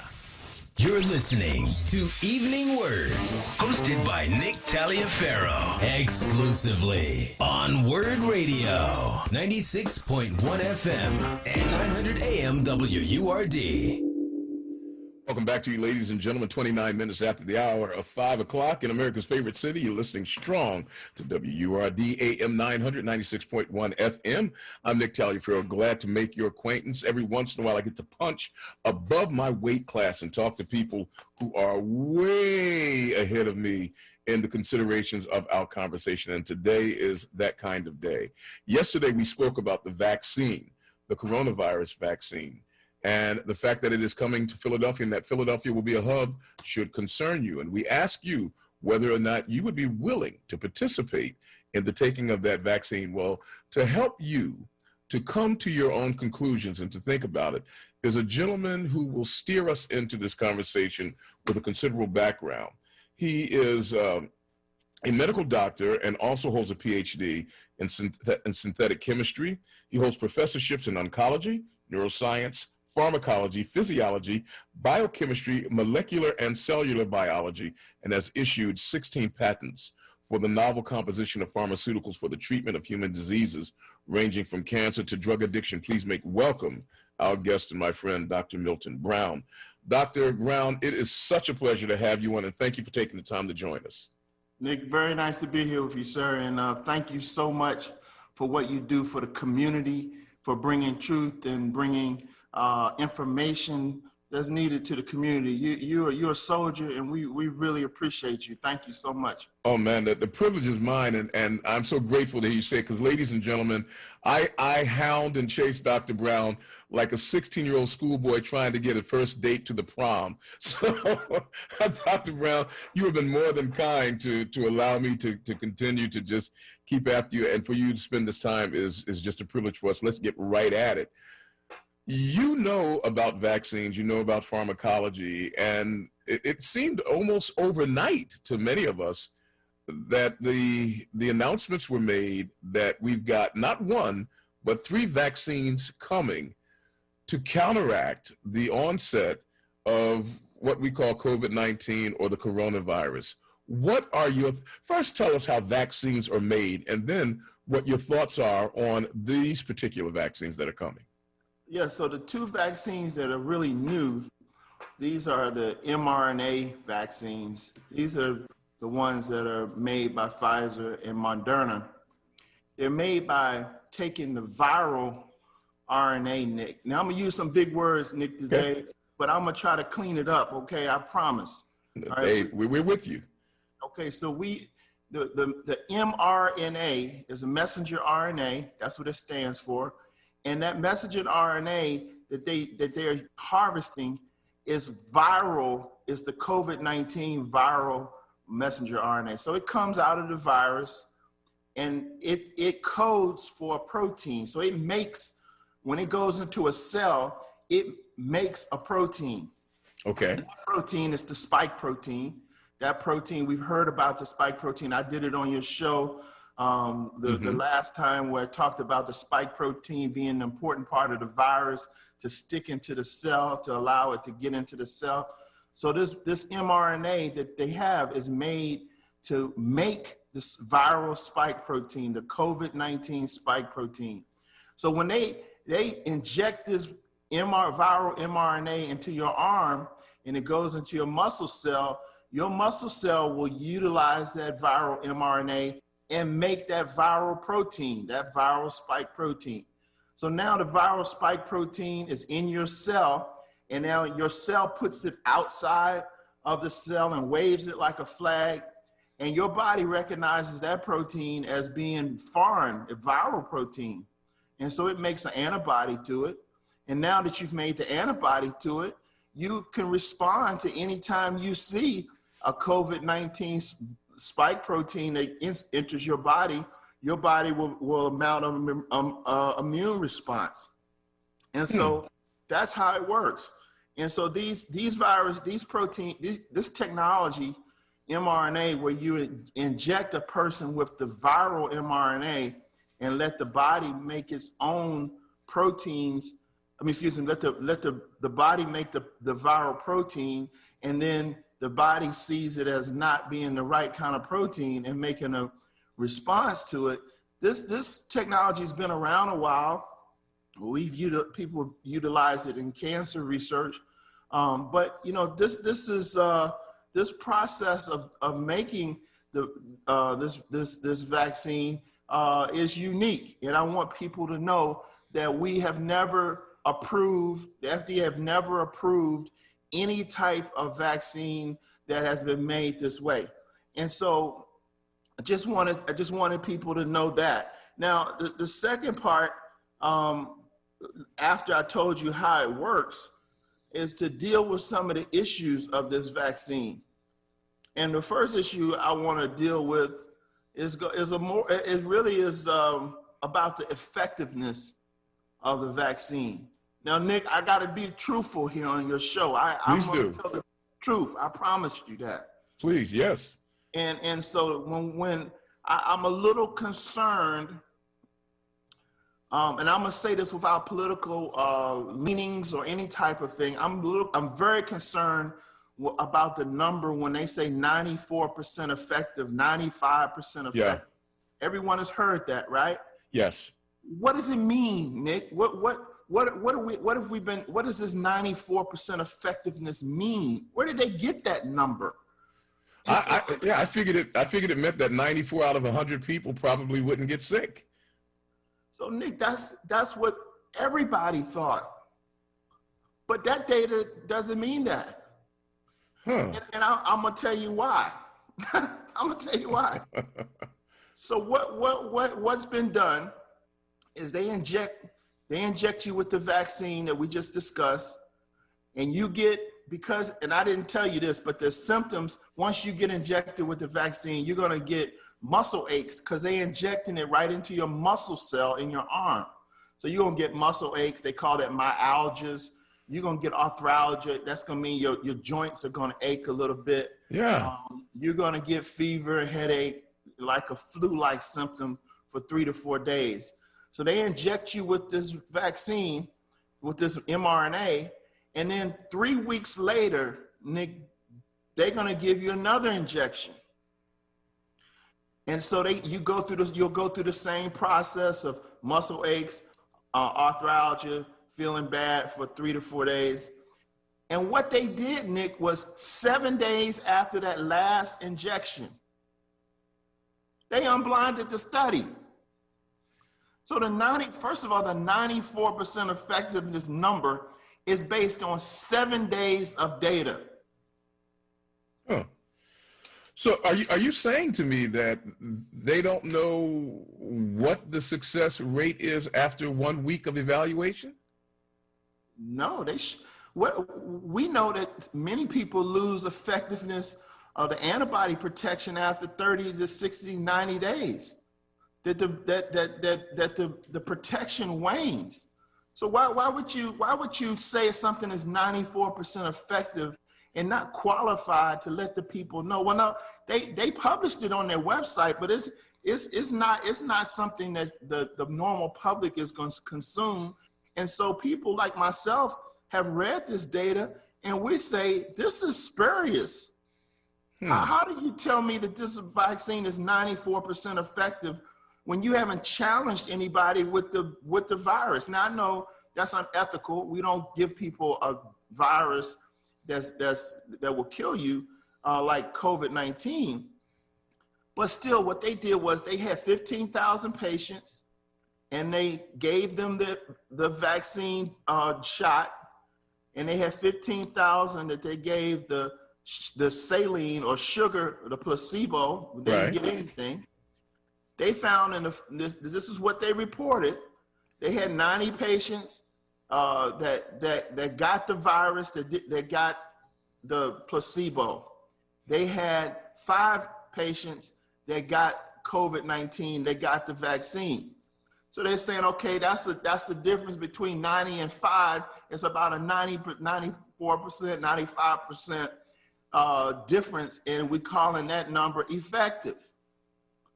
But that's in 7 days, Nick. I'm touting the horn because I want the pharmaceutical company, I want the public, I want Dr. Fauci, I want the NIAID, I want everyone to just say to the pharma that this date is 7 days. Were there any, I mean, when you talk about the joint ache, the muscle ache, I recently had an episode where it is perceived that I had it also. I haven't had it confirmed yet by test. I have to go and do that. But for 7 days, I was flat on my back with a fever, and the joint and muscle aching was horrible. What's to stop the vaccine from actually giving you the coronavirus and to have those aches and those pains become full blown? Well, you can't get the virus because they're not injecting you with virus. They're injecting you with the mRNA of the virus that codes for a protein called a spike protein. So you'll never get the virus. But Nick, what you get is a virus-like sickness because it causes your immune system to now ramp up against this viral protein, and you get flu-like symptoms. The patients got flu-like symptoms, myalgias, they reported horrible symptoms, and then when they got the second shot, they went through it again. So people were having problems given the second shot because people didn't want to go through that part again.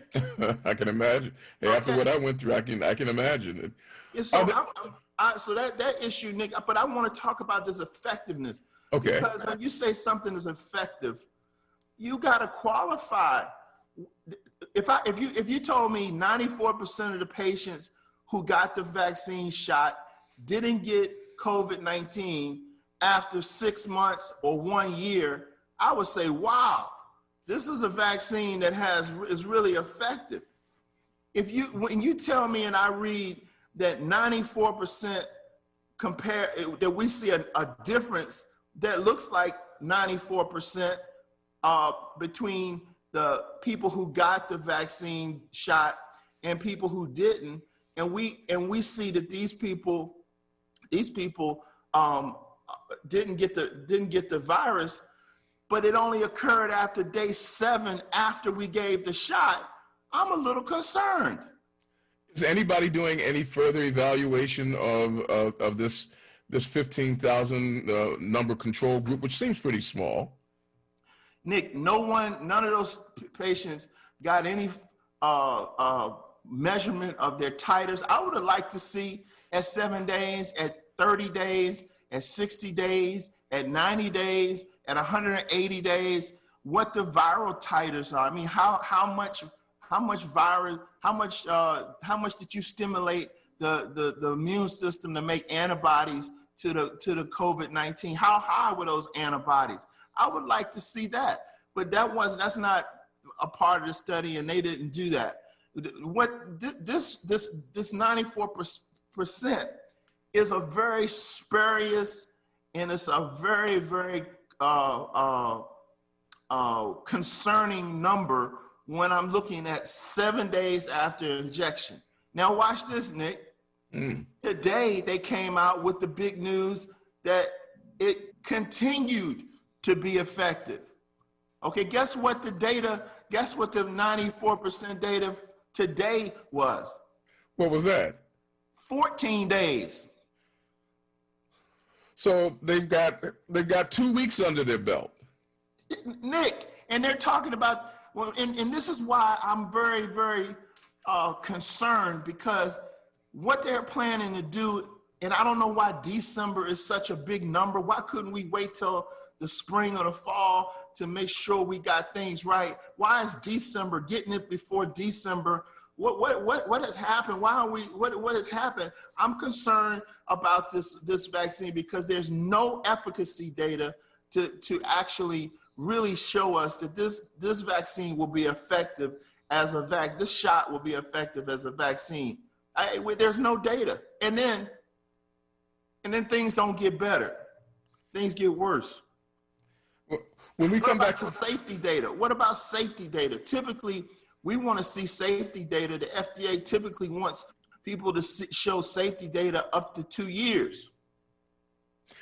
When we come back, we're going to ask Dr. Brown what might be leading to the rush, but more importantly, we also want to ask where these vaccines might be derived from. Our guest is the esteemed clinician, Dr. Milton Brown, who has a PhD in synthetic chemistry, an MD from the University of Virginia. We're talking about the vaccine for the coronavirus that will come to a neighborhood near you, especially if you live in Philadelphia, very, very soon. You're listening to WURD AM 900, 96.1 FM, and online, of course. And we'll come back and continue our conversation with Dr. Brown and with you after this quick break. COVID-19 impacted a lot of things this year, including regular vaccination appointments. Vaccines help protect you and everyone around you, especially during flu season. Schedule an appointment with your healthcare provider today to make sure you and your children are vaccinated. Vaccines keep us safe, and they work. Skip the flu this year. Get your vaccination today. Let's stay protected together. For more information, visit health.pa.gov, paid for with Pennsylvania taxpayer dollars. Hi, this is Jeff Brown from Brown's Family ShopRites and Fresh Grocers. Are you thinking about a part-time job to help out with the cost of the holidays? We have plenty of openings. You can apply online at shoprite.com/careers or freshgrocer.com/careers. Come join the Brown family today and help us serve the people of Philadelphia. Have a great holiday. He's back. This is Reverend Al Sharpton. Keeping it real with the Reverend Al Sharpton. In times like these, we have to stay connected. At a brand new time. Monday through Thursday, 9 p.m. till midnight. I'm excited that Keeping It Real returns to WURD. Keeping it real. With the Reverend Al Sharpton. Monday through Thursday, 9 p.m. till midnight. This program is pre-recorded. No phone calls, please. Keep it locked to WURD 96.1 FM, 900 AM, WURDradio.com. In celebration of radio icon Cody Anderson. My name is Sandra Ali. I'm the Senior Sales Executive at WURD Radio. I started out in radio about 18 years ago at WURD. Cody Anderson was the General Manager, the morning show host, the event planner, and the program director. There were only 7 employees at the time. I remember walking into businesses with no radio experience or numbers to share. As soon as I mentioned Cody Anderson's name, the red carpet unfolded. I heard so many beautiful stories of how Cody made a difference in their lives. Thank you, Cody, for your vision. Especially want to thank you for giving so many people a start and everyone a voice. It has been an interesting journey, and it only gets better. Congratulations. You deserve it. Join us for the 5th Annual Empowerment Experience as we honor and celebrate radio icon Cody Anderson and his contributions to independent black media. RSVP now at wordradio.com and join us live on air Friday, December 4th from 1 p.m. till 4 p.m. exclusively on WURD Radio, 96.1 FM and 900 AM WURD. Streaming live on wordradio.com, the WURD Radio app, or watch live on WURD TV via Facebook and YouTube. Sponsored by Pico, Keystone Plus, Pennsylvania Lottery, Einstein, Dedicated Senior Medical Centers, and TML Communication. Now, a traffic update on WURD Radio. Watch for a crash tonight in Mount Airy. It's on Stenton Avenue at Crescent Valley Drive. Police on the scene directing traffic around there. By an expressway, heavy now on the westbound side from 8th all the way down to the Schuylkill, and the eastbound side backs up from Broad Street to 8th Street. Schuylkill eastbound jams through construction between Penrose Avenue and 95, and westbound more construction and more jams between University Avenue and the Vine. 95 northbound heavy Betsy Ross Bridge to Bridge Street, and on the southbound side we back up Cotman Avenue to Bridge Street. Heavy on the boulevard, this is northbound between Wissahickon Avenue and 9th Street. Report is brought to you by the Exergen Temporal Scanner. These may be uncertain times, but what is certain is that every family needs a reliable thermometer. Protect your family with the Exergen Temporal Scanner, the only home thermometer used and recommended by hospitals, physicians, and clinics. Stay safe with Exergen. And for more traffic information, just log on to sigalert.com. I'm Jason Lee with your Philadelphia area traffic. WURD TV. We're streaming live video of this conversation right now. Tune in on YouTube at onWURD or on Facebook at ForWord. WURD TV. Black Talk Media. You're listening to Evening Words, hosted by Nick Taliaferro, exclusively on WURD Radio, 96.1 FM and 900 AM WURD. We're going to do our level best to get a couple of calls into our esteemed guest. He is Dr. Milton Brown, and we're talking about the coronavirus vaccination. When we left, we said we'd come back and we would ask Dr. Brown, what's the big rush for? What's the big rush? And I think he actually asked me that during the break, but any reason why they are rushing so quickly with a small, you have a small group, control group of 15,000, and you're saying that there's a small window of time that the evaluation is done. 2 weeks, that does sound like a rush. Any particular reason for the rush? And is there any threat of danger from this vaccination? Nick, we don't know anything about, first of all, I just want the listening audience to be clear. Sit down in your chair, wherever you are. I want you to listen clearly. This vaccine, potential vaccine, is an experiment on the American people. We don't know how this is going to go.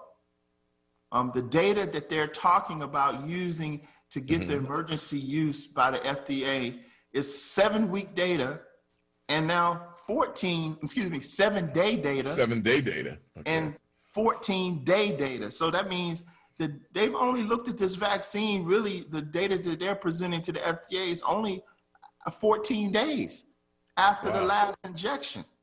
So I want people to know, when they put up these numbers, 94% effective, you have to question them. Well, when did you draw this conclusion? How long did it take you? What are the methods that you use, since you didn't inject people or challenge people with the COVID-19? How did they become infected?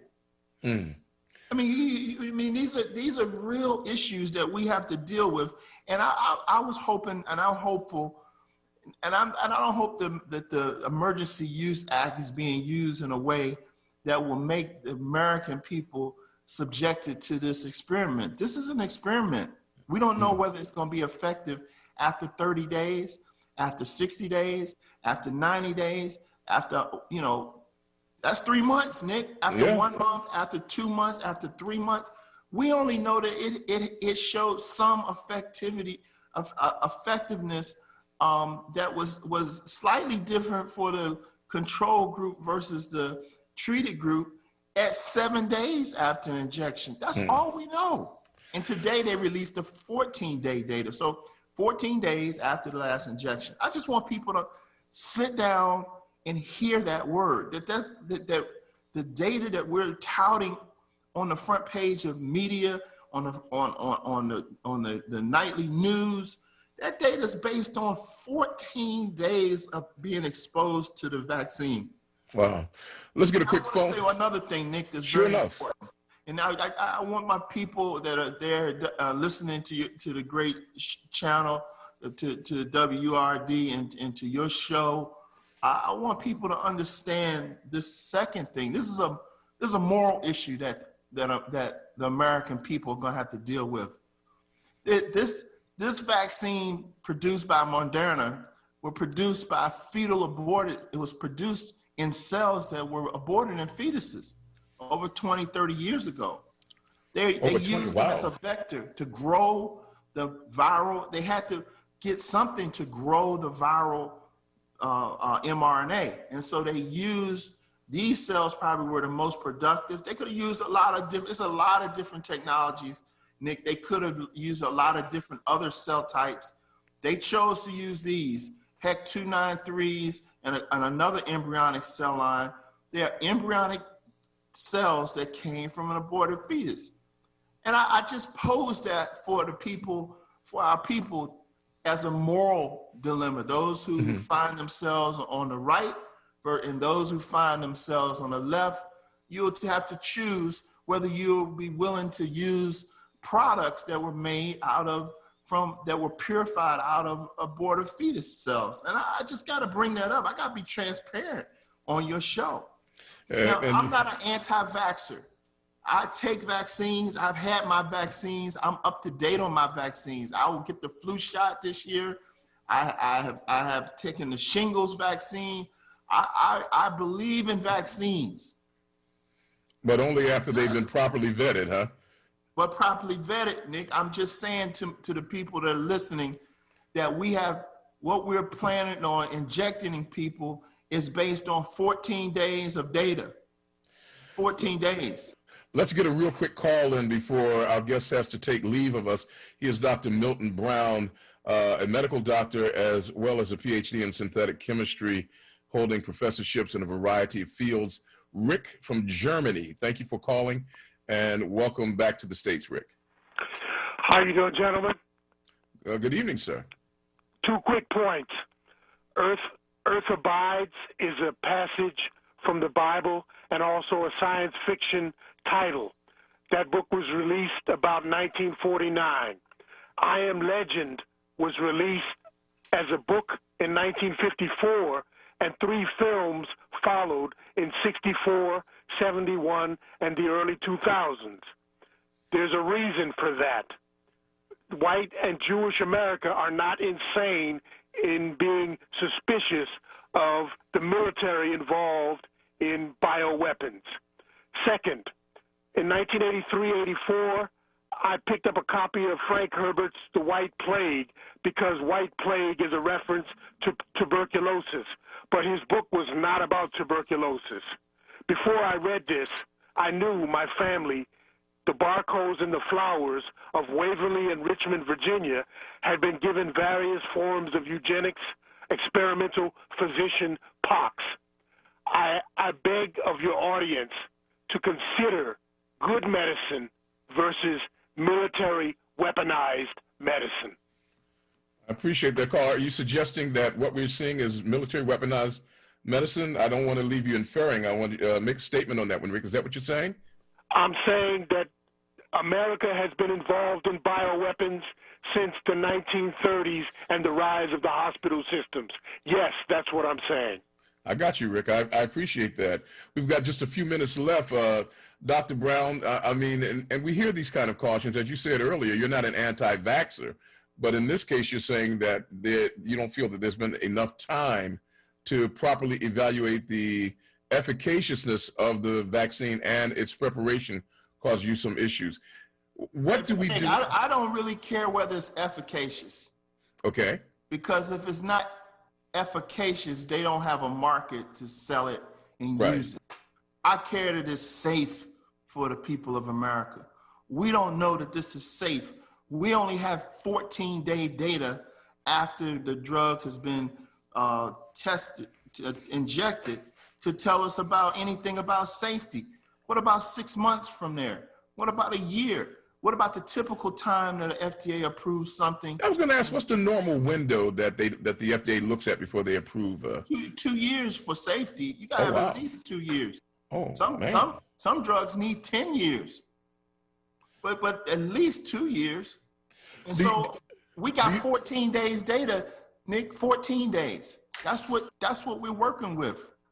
Do you think that they are rushing this through for the political expediency of saying that we did something and here it is?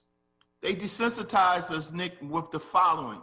They used the emergency use order to get hydroxychloroquine quickly approved. That failed. They used the emergency use order to get remdesivir approved. That has failed. They used the emergency use order to get convalescent plasma approved. That has failed. So we're sensitized to them using the emergency use order, and now they've used it for a vaccine shot that has 14 days of data, and they're going to get approved. I'm just concerned that that we don't have a backstop in the FDA that will stand up and say, hey, wait, we got to see some safety data. We got to see some efficacy data, but clearly we got to see some safety data. I thought the remdesivir was being ballyhooed as they gave it to Donald Trump. I understand that one of our mutual friends that they gave it to him. I thought that they were saying that is showing great effectiveness. The World Health Organization came out, Nick, and I can send you the journal. Report that showed over a large number of people. See, they used a small number of people. When they look at a large number of people, it didn't have any effectiveness on the see, the first report was based on, again, small numbers. And so they said that it went from 15-day stay to 11-day stay when you took it. You went from 11% death to mortality to 8.9% death and mortality when you use remdesivir. So it wasn't that effective in our data, in our hands. But when the world looked at it without conflicts of interest and without stock market prices going up and through the roof in different places, when the World Health Organization, a trusted world leading group, they did a study and they found no effect. I mean, you can just Google it, World Health Organization and remdesivir. Well, I know that you are on a short leash time-wise, Dr. Brown. It is always a privilege and a pleasure to have you. When they release the next study, can I impose upon you to come back and talk about this a little bit more with us? Nick, I will always come to talk with you. I appreciate what you do. I appreciate what you stand for. I appreciate how you committed to the community in Philadelphia, and WURD has held a high standard in providing information to his listening audience that's unbiased. I'm not here for political purposes. I'm only here to talk about this vaccine that it's not safe yet and it's not effective yet, and we need to be cautious about what we're getting ourselves into. One thing I wanted to say before we ran, Nick, is this, and I'm gonna say this because this is a soapbox that I have. Okay. Cancer killed last year. Let's just make how many people do you think cancer killed? And I'll tell you the number. Wow. Cancer killed last year. Just a ballpark. Let's say 2 million, 3 million. Okay. Now listen to this.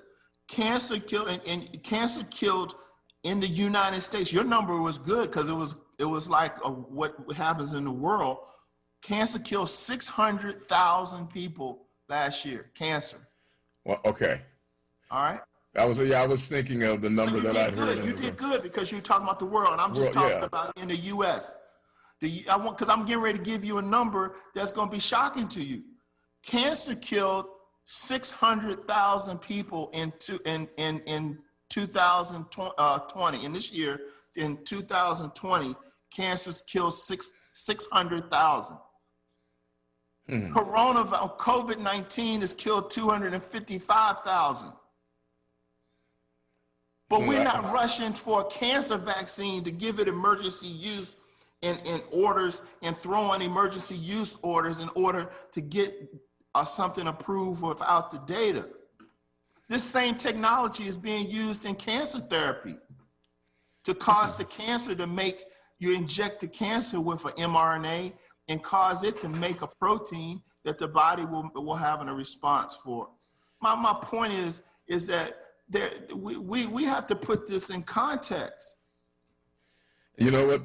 We will be filling this out in further discussions with our guest, Dr. Milton Brown.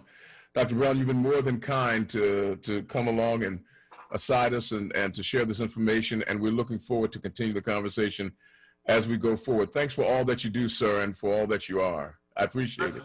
Blessings on you, Nick, and God bless America. Thank you so much, sir. That's Dr. Milton Brown. Our guest is a PhD and an MD and holds professorships in oncology, neuroscience, pharmacology, physiology, biochemistry, and molecular and cellular biology. We'll come back and continue speaking with you right after we take this next break. You're listening to WRD. We're a little bit behind the time. It's 1 minute after the hour of 6 o'clock. We'll be right back after this. Hi, I'm Dr. Heidi Seropoulos. If you're on Medicare, you should know that many Independence Blue Cross Medicare Advantage plans have a $0 copay for primary care physician visits and telemedicine medical doctor visits. All our plans have $0 in-network COVID-19 testing and treatment and the largest network of doctors and hospitals in our area. Call 833-848-0762 today. TTY-TDD 711. 24 hours a day, 7 days a week. Or visit us online at ibxmedicare.com/doctors. Independence Blue Cross offers Medicare Advantage plans with a Medicare contract. Enrollment in Independence Medicare Advantage plans depends upon contract renewal. Independence Blue Cross offers products through its subsidiaries Independence Hospital Indemnity Plan, Keystone Health Plan East, and QCC Insurance Company, independent licensees of the Blue Cross and Blue Shield Association. This is not a fad for us. We will not resume our regular programming when things die down. We're not black to help our bottom line or because it's politically correct. We're not joining a fight. This has been our fight, our message, our people. Black lives have always mattered here. We are Undeniably, indefatigably, unapologetically, permanently Black Talk Media. WURD. Hi, I'm Teresa Lundy, Principal and Founder of TML Communications. Founded in 2015, TML Communications is a strategic public relations, crisis communications, and community engagement firm that executes messaging strategies that produce results. Here's what we do. We build brands, develop the message, and tell the world your story. Visit tmlfirm.com to learn how we can help you grow today. Einstein Healthcare Network salutes all those on the front lines, keeping our communities healthy and safe. Thank you for all that you do. And to everyone doing your part by staying at home, we thank you. Working together, we will continue to slow the spread of coronavirus. Einstein is here for you, just like we've always been. Lifting every voice till earth and heaven ring. This is WURD Radio. 96.1 FM and 900 AM WURD Philadelphia. Black Talk Media. WURD TV. We're streaming live video of this conversation right now. Tune in on YouTube at onWURD or on Facebook at ForWord. WURD TV. Black Talk Media. You're listening to Evening Words, hosted by Nick Taliaferro, exclusively on WURD Radio, 96.1 FM and 900 AM WURD. Hey, folks, final hour of Evening Words coming along at 7 o'clock. Save a little space. Just push that little space aside on your plate so that you can make sure that Sincerely Sarita has an opportunity to lay some of her delectable cuisine on that plate of yours. Trust me, from 7 o'clock until 9, you get the best in conversation, inspiration, and every once in a while, a little bit of mystical pleasure and comfort from Sincerely Sarita, 7 o'clock to 9 o'clock. And then at 9 o'clock, it's Keeping It Real with Reverend Al Sharpton. Always the best in two-way talk here on WURD, 96.1 FM, 900 AM. I want to thank both of our guests, and I tell you, we'll be taking calls to talk about either of our guests' conversation. The phone lines are open at 215-634-8065. I want to remind everybody that if you're like me and you happen to recognize that one of the finest people to ever walk in shoe leather is a gentleman by the name of Cody Anderson, then you want to join us this Friday on December the 4th at 1 o'clock in the afternoon as WURD's Empowerment Experience honors radio icon Cody Anderson. Now, this is our 5th annual Empower Experience, and we're celebrating the history and the impact of Black radio in Philadelphia. And this will all take place virtually on WURD's radio platforms, 96.1 FM, 900 AM. You can also watch it live on WURD TV or through Facebook Live or on YouTube or on WURDradio.com.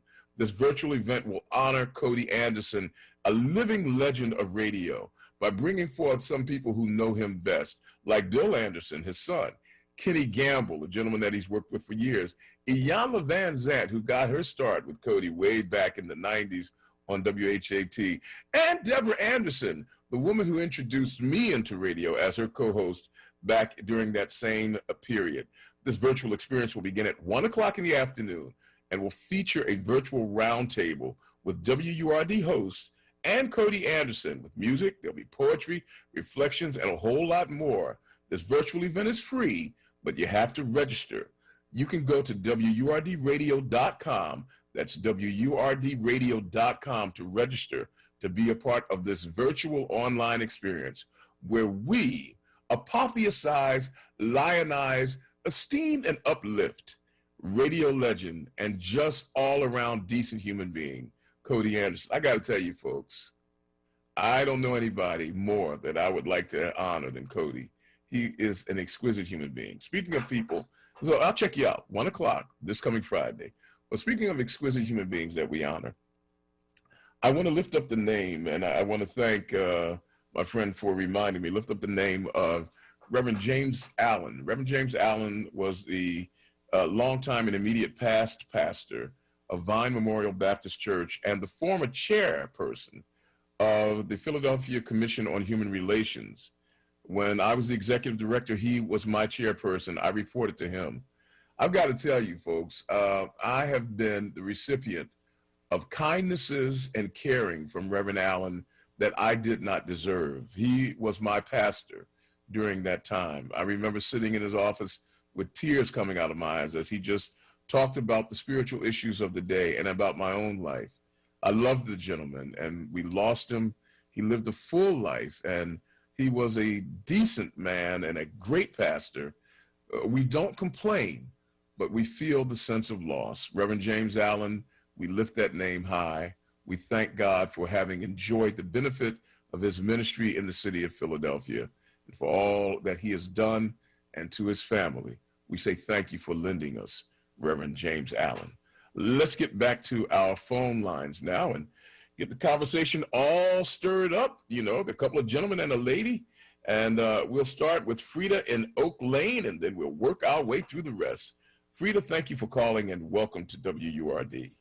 Hi, Nick. It's Frida, and I am happy that you're back. I'm wondering if you get better in spite of or because of all of those remedies that people were offering you on air. Well, once I was able to get my hand on some Eye of Newt and some bat wing, I got better quickly. Okay, well, I'm glad you're back. I just had a couple of, questions. I'm not sure how they'll be answered in the absence of your guest, but one of them has to do with I'm losing your voice there, Frida. I've lost your voice completely. Can you hear me now? Yeah, I'm going to try to listen harder, but stay as close to that mic as you can so we can hear you. No, I'm losing you completely there, Frida. I'm not sure what's causing it. How about that? How about now? That's better. That's much better. Sorry. Thank you. Okay, when your guest was making the comparison between cancer deaths and COVID deaths, I thought that was kind of like a false equivalency. Cancer doesn't spread from one person to another. I was thinking that. One is something that you can catch. I didn't think that was fair. But the other question that I had was when you mentioned the embryonic cells. Now, though people have talked about embryonic stem cells for quite a while in terms of being perhaps useful and helpful with people in a variety of diseases. So, again, the way that he raised it, because it was connected perhaps with aborted fetuses, or maybe it would be different if they were natural abortions, or, you know what I mean, in terms of a miscarriage or something, as opposed to an actual abortion. So I wasn't real clear about that, how that figured in, although knowledge is knowledge. And is there a place where we can get to any of the studies that he referenced? What I'll do is I will ask him to send those studies to me, and I'll find a way to make them available through our online presence so that you can see what he shared. For example, I don't know a whole lot about the fetal tissue and the fetal cells that are used to incubate these, whatever it is that you need to make these vaccines. But Right. I'll find out, because he did say that he would share them with us, and I'll see if we can get that. But I was thinking along with you the same thing, that the difference between cancer and the coronavirus is that the coronavirus is spread through, it's airborne. It's something that you can catch, which cuts down on circulation and cuts down society's ability to move about freely. And so there is that alarm, and there's that difference, Rita. Right. Okay. Well, I appreciated the information. He made a lot of things much clearer. And I will tell you this, I'm not taking the vaccine either. Oh, you need it? Okay. Well, it has to be at least 2 years. I have to see at least 2 years. Okay. With the result. Frida said, "Well, I think he might have rang the alarm a little too hard, but I still ain't taking that vaccine." Okay, I got you, Frida. I appreciate it. All righty. Let's go. Okay. For those of you who are calling in, 215-634-8065, let me know after your comments, if you're talking about the corona vaccine, let me know if you would be planning to take it or if you are not planning to take it. Woody in Winfield, thank you for calling, my friend, and welcome to the show. Hey, man, I'm just happy to hear that you're back home. Brother, let me tell you, I'm just... it's like Gardner Taylor said one time. He said, "Look, I'm happy to be here, but at my age, I'm happy to be anywhere." Hey, man. I'm glad to be back. Let me tell you, years go by. I heard you earlier talking about your present barber, but I think you should never forget about your previous barber. When you used to wear that afro and you was black and proud, and I used to make sure that it looked good when you walked out the door. You said, "Well, I don't know if we can bring that style back." Well, anytime you want that style to come back, brother, you know where to come. Hey, look, let me tell you, Woody, you used to have one of those halo afros, so I know you know. Yes, sir. Yes, sir. But anyway, listen, I just wanted to salute my good buddy Cody. What a class act, and I can just leave it at that. I mean, there's not much. You'll be going on and on talking about this guy. He just recently left the shop seconds ago, and I just wanted to salute him, and I can't think of a better class act than a Cody Anderson. Cody is a class act. You know, when I think about the Reverend who just passed that you just spoke about, another class act who was one of my customers that visited the shop all the time, and I watched his sons grow up. I think about Reverend Campbell. And Albert Campbell, and Campbell and Allen both came. No, Campbell is still alive. But what I'm saying is they were friends. They were both in my barbershop. Yeah, they were all. I did not know that, man. And we were all friends, talking and sharing information. But boy, did I sit at the feet of these guys to learn information. So you just get quiet when you hear them talking. And we absorbed a lot, Nick, and I know you did in many times. They were both. Allen was and Campbell. Let me tell you, Campbell is one of the few princes of the Philadelphia pulpit. That's right. I mean, for those who don't know, Reverend Albert Campbell, formerly of Mount Carmel Church in West Philadelphia, he is a true prince. Yes. Yes, and that's all I'm saying. Philadelphia is full of those kinds of people, Nick. You're growing into being one yourself. No, I'm just growing We're still growing, Nick. We ain't there yet. We're not there yet. But listen, your doctor friend who just got off, again, I respect him, but I never knew cancer was a virus. I don't think he was saying that it was a virus. I think what he was trying to say is that... But there are people who talk about there are viral components to cancer, but I don't know enough to discuss that. But I think what he was trying to say is that the death rate of cancer is much higher, yet we're not breaking our necks and rushing through vaccines or treatments for cancer, even though it kills many more people. You can't catch cancer. And that's exactly what Frida was just saying. That So knowing those things, I want you to remind him, or not remind him, I want you to ask him. God gave us all a tool that we have to build on. It's called our immune system. And by eating those proper foods necessary to strengthen that, that's all these vaccines are trying to do, is duplicate what God already did. Well, I'm wondering if, because the immune system that we have, I guess it is adaptable, but the immune system we have was designed to maintain health in a certain way. But the pathogens that we're seeing today didn't exist when man was first created. I mean, we're facing things now, man, that are, I mean, the name of this thing is called the novel coronavirus. They're new. We're creating these pathogens because when you keep putting these antibiotics in the foods that you're eating, when it's time for it to work to heal the problem, that particular antibiotic doesn't work anymore. And then you got to get another one and another one. And it takes years to build things that the body can take in. But the immune system in itself, when they stimulate you with these stem cells from the embryo are trying to make an adjustment, because stem cells make adjustments to just about anything. It can turn into anything it needs to be. So that's what they're doing with a lot of the vaccines. All I'm saying is keeping it simple, stupid, is so that we get these antibiotics out of our food. They constantly feed the animals the antibiotics, and we eat these animals every day. Yeah. They know it. Yeah. I know it. You know it. And I got a doctor that I want to turn you on to. I interviewed him, and I want to share him with you. Hopefully we get a chance to get you to call 215-879-9935, and I'll share that information with you. Okay, call the shop? Okay. Yep. Give me, okay. Oh, just 215-879-9935. Okay, you'll be surprised because this will show you. I did an interview maybe 8 or 9 years ago with this guy, and it's unbelievable that it's coming to pass as we speak today. And I think it's associating itself with a lot of these things that can't be cured or healed because we've built an immunity against certain things, but we go to the doctor and we take these antibiotics. They don't work anymore because we've been eating them every single day. I will be in your ear in the morning, my friend. All right. Later now. Thanks, man. I appreciate it. Hey, that's Woody and I got to tell you, look, Woody is they're barbers and then they're artists. Woody is an artist.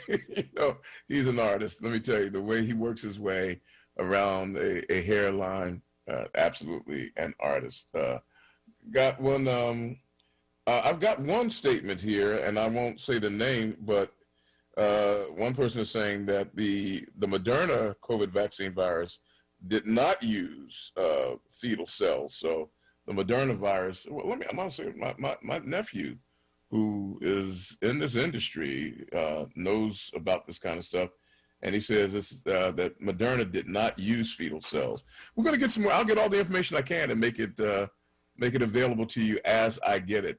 We go now to Viola, all the way down in one of my favorite places, Millsboro, Delaware. Hey, Viola, how you feeling? I'm so happy that, wait a minute, I'm so happy that you made it through and you're back. Oh, and God has really blessed you like he blessed me. But did you get the virus also? Oh, no. He blessed me because I survived cancer. Oh, and let me tell you something, Viola. You every time I see you, you look younger than the year before. So well, but let me get to my. See, you're gonna cut me off, and I'm gonna run out of time. No, I'm not. Go ahead. I'm not gonna let you out-talk me, Nick. But anyway, I just had to call because I was really fascinated about your guest, Dr. Brown. I have a clip of him explaining about the bats back in the day when this first started. They talked about the bats. Oh, okay. And I have a clip of him explaining it to his daughter, and his daughter is either in TV or something, an actress. But I was just overwhelmed with everything that he said. And it's always nice when you hear someone talking about something that his credentials. I read up on him and everything. And I was just glad to have him on because there's so many people that need to know what's going on with certain things. And I was really undone about the afterbirth being used, in one particular virus. But whereas I don't intend to take it either. Wow. I wonder why, it's, because that was what I was asking, was it anything harmful? And his concern, Dr. Brown's concern, is that there just hasn't been enough study yet to discover or discern whether or not, first of all, it will be long-term efficacious you know, because right now what we've got is 2 weeks worth of study. So we don't know whether it'll be long-term efficacious. And secondly, we don't know whether or not there will be harmful side effects. Even as they say there hasn't been side effects, but if you've only got 2 weeks, there might not be enough time to know. Listen, at my age, at the age that I am, I figure whenever God has time to come and get me, it won't be because of the coronavirus. I see. I intend to outlive that. But in the meantime, between me doing my orange juice, vitamin C's, my emulsified cod liver oil, my omega-3s, and I do oregano oil. I mean, listen, I don't intend to be left on the side where my body would be weak. I intend to keep my immune system up. And I just feel as though that cancer doesn't come from because my mother died 3 years from cancer and I got it 3 years later. I went through stress after my mother died, as well as changing your diet has a lot to do with it. I got you. But, you know, because I know you eat well, and, you know, but I just feel as though that has a lot to do with it, as well as, you know, eating properly and taking certain things that God made naturally for our bodies. And, you know, I'm not taking the shot. I did the shingles only because one of my cousins, we're a year apart, she got the shingles already. My daughter was 49 years old and had a mild case of shingles on her leg and is stressed. Yeah. So I did get the shingle shot, but I don't do the flu. And, you know, I guess I'll never go out of the country because I'm not going to get all them shots that they claim you have to have going to certain countries. Yeah. So, you know, but I'm just glad you're back because I tell you, I've been checking the radio every day. And I said, Nick ain't got to get.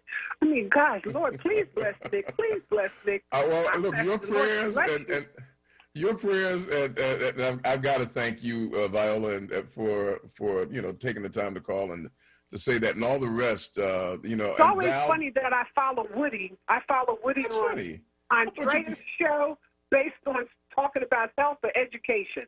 You guys are a tag team, and well, you know, we think on the same level based on the fact, and there's a cure for cancer, but it costs too much money. They make too much money off of cancer. So wherever the cure is, they'll never let it out. Well, I thank you for that call, Viola. I'm not so sure. You know, suspicion and we have earned the right to be suspicious. I think. And especially in a capitalistic society where money tends to answer all things and where people are more concerned about making a dollar than they are about the health and welfare of the individual, we should be suspicious. I wonder, though, at times if our concerns and our suspicions outstrip our optimism and our basic faith in the relative human decency. I don't know if people would want to see people suffer with cancer. And then, of course, cancer is so multifaceted that even after you say the word cancer, you really haven't said enough because they spread in different ways, they attack in different ways. And we all believe that it's not something that you can catch. But there are people who are suggesting that maybe not. Maybe, I don't know. I don't know enough about medicine. I tell you, when we start working our way around to biblical religious issues, I might have a little bit more to say. All right, but thank you for that, Viola. I appreciate that. Maurice in Southwest Philadelphia, you're up next, and thank you for the call. Welcome to the program. I think we made, did we Welcome back, Nick. Oh, there he is. How's my man? You good, Maurice? Praying every day, eating a bean pie every day you was out, brother. I gained 50 pounds. So I said, I'm not going to stop eating bean pies till you come back. Now I'm eating sweet potatoes. So listen, let me tell you something, Nick. People get me, man. They don't understand what the doctor was saying. He wasn't saying they were the same disease. He didn't mean they had the same effects. He was saying if we just took cancer, took corona as serious as we do cancer, people will be better off. They will protect themselves more. That's what the point he was trying to get across. No. The point he was trying to make was that cancer kills more people, but you don't see them rushing out vaccines for it. Why are they rushing it out for the coronavirus? That was his point. No, I understand exactly what he was saying, but in his mind, he was giving the reference of if we took it a little more serious. I know it wasn't exactly the same, but if he took it a little more serious, because if they say we got cancer out here and you need to wear a mask and gloves, which people don't say. All we say is wear the mask, but you need to have the gloves and you need to have the eye protection. We'll never cure this thing if we don't wear the proper gear. I even wear a $1 raincoat when I go into supermarkets and stuff like that. That cover me all up, because I know when I come home I got to wash everything I brought from the outside to the inside of my house. Right at my front door, I got a basin and a bucket of bleach and everything. I don't play with this because I fit that range that if I catch corona, I won't be on a ventilator. So I already know the deal. Yeah. I mean, that's a frightening proposition, too. Right, but I'm just saying, people are not taking it. That's why people were running around on the holidays, taking a chance, going home, killing grandma. Because they know if they really were taking this thing serious, they would not be visiting people, especially seniors, with this disease going around. Because too many people and famous people like you, things can happen. You know what I'm saying? Let me get this good laugh out. Let me get this thing out about Cody, because I got to throw my reference in. Okay, I'm going to keep laughing about me being famous. Go ahead. Well, you are to me. But listen, let me tell you something. I cried all them years you was gone. But listen, let me tell you something. Cody Anderson, I don't know if you remember my aunt, Miss Lucy, used to call all the time. She was 102 years old and was proud to have our URD membership. Yeah. Listen, every night with her radio would call in. And let me tell you something. On her last 2 birthdays on this earth, Cody Anderson came at the beginning of the birthday and stayed to the end of the birthday. And would wheel her back to her room like he was her last date. And he gave the gift to a 100-year-old woman, made her feel like a young girl. And you can't give no greater gift than that. You're absolutely. Look, Cody is he is, the Indians call it a Mahatma. He is a great soul. And every once in a while, that people are gilding the lily. We've got people that we're very proud of. But look, I've watched Cody for years now. I have never seen him do harm to a person or withhold his hand from doing good to a person. Even people that he knew did him wrong, he still treated them with kindness. And you can't ask for more than that. I mean, I love the guy. Look, I'd give him the shirt off my back, because I've seen him do it. He's just a decent human being. Maurice, you make a good point there, man. And thanks for sharing that story about your Aunt Lucy. I remember her. I did not know that Cody did that, but it sounds just like him. We've got to take a quick break, Maurice. When we come back, Jacob, we'll catch up with you. Phone lines are still open at 215-634-8065. Folks, don't get old. It's really hard for your memory. We'll be back right after this. In Pennsylvania, it's now illegal to sell tobacco products, including cigarettes, cigars, chewing tobacco, vapes, or electronic cigarettes to anyone under 21. Stores can get fined up to $1,000 for selling tobacco to someone who is underage. Know the law. Check IDs. Post your retailer license. Make sure only employees have access to tobacco products, and only sell tobacco products to customers aged 21 and older. Paid for with Pennsylvania taxpayer dollars. Are you looking for a rewarding position and sign-on bonus for caregivers? Or are you a senior looking for a caring home care agency that actually cares about you? Abington Care is here to serve you. At Abington Caregivers, you come first. Call them today at 215-600-3434 for all your home care needs. They service Philadelphia, Bucks, and Montgomery County. 215-600-3434. Abington Cares. Keeping you informed. As a community service, WURD Radio and the Black Doctors COVID-19 Consortium wants to keep you informed about where you can get no-cost, barrier-free COVID-19 testing this week. These locations offer free flu shots and coronavirus testing.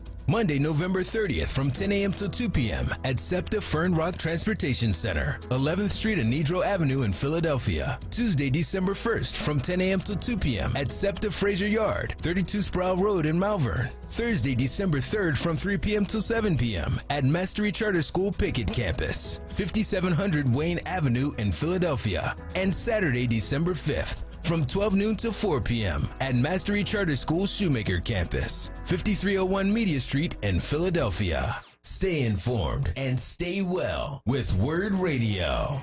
96.1 FM and 900 AM WURD. WURD Radio presents the following wellness tip to support our listeners with mindfulness and motivation as we continue to navigate the pandemic together. Hi, this is Halana, your resident health and wellness coach with tips to help you stay well. We breathe every day and have been doing so since before we were born. But wait, let's think about this for a moment. Something as simple as breathing can enhance our health and well-being. When we breathe mindfully, we slow down, take deep breaths, and activate our parasympathetic system to relax our bodies. Mindful breathing goes like this. Number 1, find a comfortable place to sit still for a few minutes. Number 2, close your eyes and relax your hands on your thighs. Number 3, take a deep breath in and count to 3. Then exhale your breath and count to 3. Do this 5 times. We sometimes think mindful breathing has to be an intense experience, yet even just a few minutes a day can make a big difference. Go ahead and try it today. Stay well with WURD. Happy living. Stay well with WURD. Connect with us at wordradio.com. This is WURD Radio, 96.1 FM and 900 AM WURD Philadelphia. Independent Black Media. WURD TV. We're streaming live video of this conversation right now. Tune in on YouTube at onWURD or on Facebook at ForWord. WURD TV. Black Talk Media. You're listening to Evening Words, hosted by Nick Taliaferro, exclusively on WURD Radio, 96.1 FM and 900 AM WURD. Hey, folks, coming up in just about half hour, you'll be checking in with Sincerely Sarita. Save space for her, won't you? She certainly has saved a little bit of space for you coming along on the 4th. Remember, we will be applauding a man who deserves it, Cody Anderson. During our experience here at 1 o'clock on Friday, we get a chance to say thanks to a man who has been a real gift to so many others. We're going to get back to the phone lines now, 215-634-8065. Got time for a few more calls. Let's go to Jacob in Albany and then Gary in Southwest Philadelphia. Jacob, thanks for calling. Welcome to the show. Peace be unto you, Brother Nick. And unto you, my friend. Hey, Nick, Dr. Brown, he done scared it at me, man. Hey, man. You know, I told him, I said, listen, that's a little alarmist. Now, he never said that there was, the danger was, I think, the caution. He said, they're rushing this through. And I'm pretty sure that they are doing some rushing. And I guess as a scientist, a man of science, he's saying, look, where are the cares and the cautions that normally exist when you are developing some drug that you're going to unleash, not only on a few sick people, but this is going to be given to a lot of well people, you see. Hey, Nick, I can't pass this up. Well, you know, Trump is a rusher. I couldn't let that one go, Nick. You know, I came across looking smart and dignified all day until you did that. I couldn't help it, Nick. But look, you know what? But he got me to thinking because he was talking intelligently. He wasn't saying nothing was wrong now. And you know, that Russia thing. But look, you know what? I intend to do both.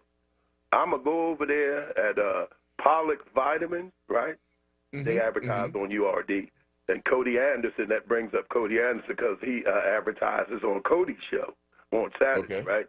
So, look, I'm going to try to build up my immune system. I'm going to take the precautions, and I'm going to pray and that's all I could do. But I don't want to even be in the first ranks of that. But I don't want to. Well, like a month later, they might walk around, be glowing, say, "Dad, give them people." So I want to wait and see what I see, So I'm gonna do the natural stuff first, Nick, and see, let them get a little more than 7 to 14 days, as the doc was saying, quietly between me, you, and the Lord. Folks be walking around glowing. Oh my gosh, that's the people that took the first round. They go nice. But anyway, Nick, let me let you go, man. But look, Cody Anderson, look. He human. He is the man, the dude. I mean, without question. He all that and a bag of chips, that say. That's the kind of human being that, and then he lets you know he's blessed because you look at his offspring. They say an apple don't fall too far from a tree, amen. And look at his offspring, what he's done. He's a blessed man. He realizes it, and we need more Cody Andersons. And believe me, he's a light in this world, and that's what you're supposed to be, a light. Ain't you? Hey, man. Well said, sir. Well said. I tell you, Cody is, and folks don't realize that Cody was quite an athlete. I mean, he was, great baseball player and, all-around athlete. The guy's, he's a Renaissance man. Was he basketball? I thought he played baseball, too. I understood basketball, but that'd be interesting. Yeah, let's find out. You know what? I'm probably thinking of baseball from when we used to have a baseball team back at WHAT. My baseball playing days were over by then. My knees wouldn't let it happen, but great athlete. You're right. I think he went to college on a basketball scholarship. You have a young mind, so it's probably better. Hey, look, just got word that it's 41 degrees here, but our friends in Australia, Bill Lagoon just sent word that it's 105 degrees in Australia right now on the Gold Coast where he lives. 105 degrees. I don't either. That is too hot to be alive. Let's get back to our phone lines. You know what? I'm misspoke. Was Abdullah waiting before? Yes. Okay. Gary, we'll come right to you, Gary. But first, let's get to Abdullah. He had been waiting, and I missed him.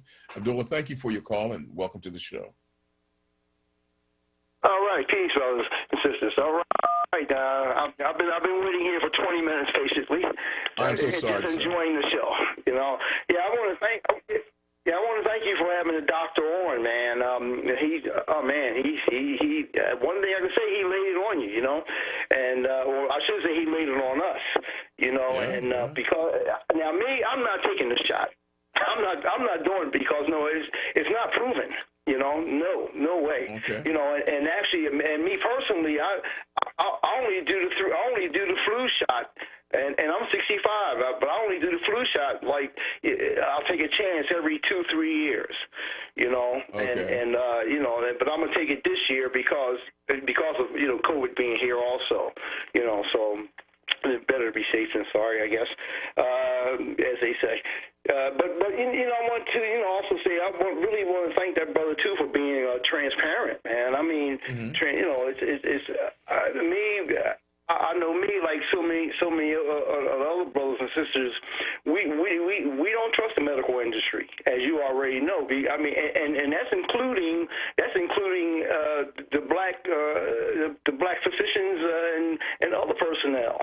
You mean the COVID-19 coalition, the black physicians? Did I lose you, Abdullah? Pardon?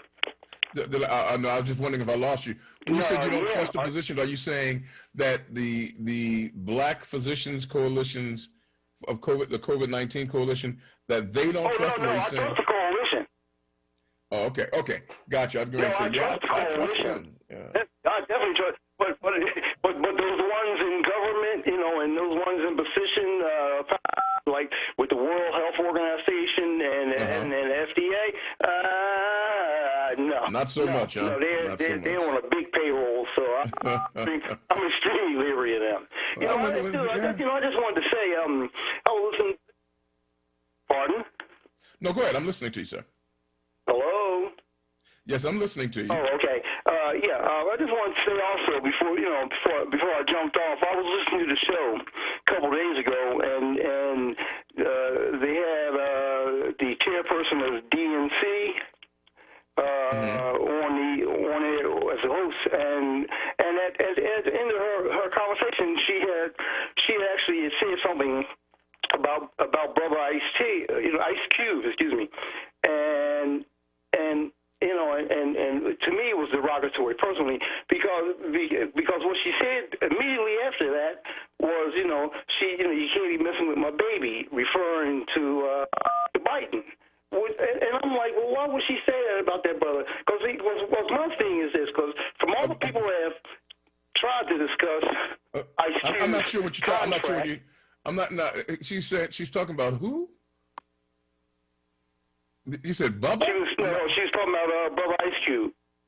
No, Brother Ice Cube. Brother Ice My Cube. phone must be messing up. Oh, Brother Ice Cube. Who's Brother Ice Cube? Ice Cube, who had to deal with Trump, or the whole situation with Trump. Oh, okay, yeah, okay, I see. I get you. Yeah. I got you. Yeah, see, but she had said something about that. But my question is, which I have asked everybody, is have they read the contract? If they haven't read the contract, how are they going to go by what CN said? I think, and thanks for that call. We got to take a quick break here, and then we'll come back and we'll catch up with Gary and with Antoinette. But I'm not sure if they read the contract. I believe what it was is that there was such a reaction to anyone who would support Donald Trump that supporting Donald Trump in any way, or even appearing to support him in any way, made you suspect. I believe that that's what they were saying. Bill Lagoon said that he's listening to us and listening to the national news here. He says it may be hot in Australia, but they don't have the tornadoes or the shootings or COVID-19. And it's time for me to think about moving to Australia. I think that Bill Lagoon has a point.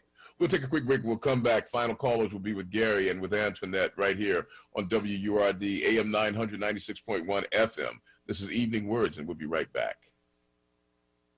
There's a pressing need to strengthen pathways to better jobs in communities of color. That's why Bank of America is investing $1 billion to advance racial equality and economic opportunity. I'm Jim Dever, Greater Philadelphia Market President for Bank of America. We've partnered with Coded by Kids to connect people to new skills and employment opportunities. It's just one way we're taking action in Greater Philadelphia right now. Bank of America N.A., member FDIC, equal credit opportunity lender. Last year, the Pennsylvania Lottery contributed over $1.2 billion to programs that benefit older Pennsylvanians. Programs like senior centers and hot meals, long-term living services and home care, property tax and rent rebates, transit rides, and much more. To learn more, visit PALottery.com and check out the interactive map to see how the Pennsylvania Lottery benefits older residents in your county. Players must be 18 or older. Please play responsibly. Word family. Join us Friday, December 4th from 1 p.m. till 4 p.m. for our 5th annual Empowerment Experience. And this year, we'll celebrate the history and impact of Black radio in Philadelphia by honoring radio icon Cody Anderson, featuring a Word host roundtable, music by Jack Drummond and Taylor Samuel, presentations by Iyanla Van Zandt, Kenny Gamble, Bill Anderson, Deanna Williams, Dr. Lucille Ijoy, and more. This virtual event and live broadcast is free. Add a holiday gift box including a WURD mask, souvenir mug, and holiday flair for $35, $20 for 4 Word members. For more information or to RSVP, visit wordradio.com. Sponsored by Pico, Keystone Plus, Pennsylvania Lottery, Einstein, Dedicated Senior Medical Centers, and TML Communication. Want the latest in Word swag? Check out the shop tab on wordradio.com. Hoodies, tees, and more in a variety of colors. The shop tab on wordradio.com. Show the world that you're all about black. Talk Media. Word TV. We're streaming live video of this conversation right now. Tune in on YouTube at onWURD or on Facebook at ForWord. Word TV. Black. Talk Media. You're listening to Evening Words, hosted by Nick Taliaferro, exclusively on Word Radio, 96.1 FM and 900 AM WURD. Here we go, folks. Final calls to Evening Words here, coming along at 7 o'clock. Save space for Sincerely Sarita. We go now to Gary in Southwest Philadelphia. Gary, thank you for your patience and welcome to the show. I just wanted to say is I'm so happy to have you back. Gary, you're very kind, man. I am grateful to be back, my Hey, friend. man, I was praying for you, brother. Thank you, Gary. It's good to hear you on the radio again, to hear your voice. You know, I just wanted to say, in reference to the vaccine, like some of the other previous callers said, I'm not taking that vaccine either. I mean, You're not taking it either, Gary? Oh, no. Tuskegee experiment. I mean, they come up with this vaccine and the cure so quickly. If people don't know, there's so much money to be made in the pharmaceutical company industry, I should say.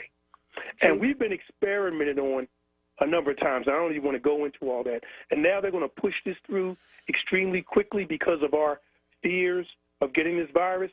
And some of the other callers mentioned this.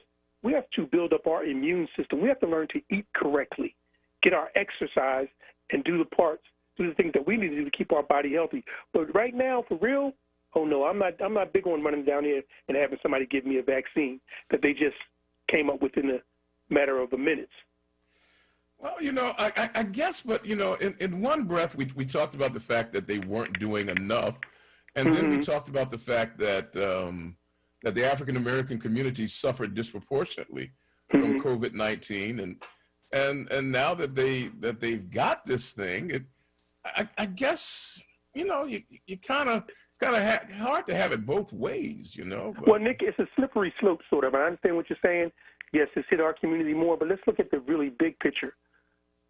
One of the main reasons it hits us more because a lot of our people don't have health care. They don't have access to it. That so is they're true. not. So we've been neglected from day one since we set foot on this soil of this country that we built. Without so question. we have a lot of people that don't have. I thank God that I was blessed to have a position where I had great medical coverage and still do. Right. You'd be surprised at the number of our people don't have health coverage, Nick.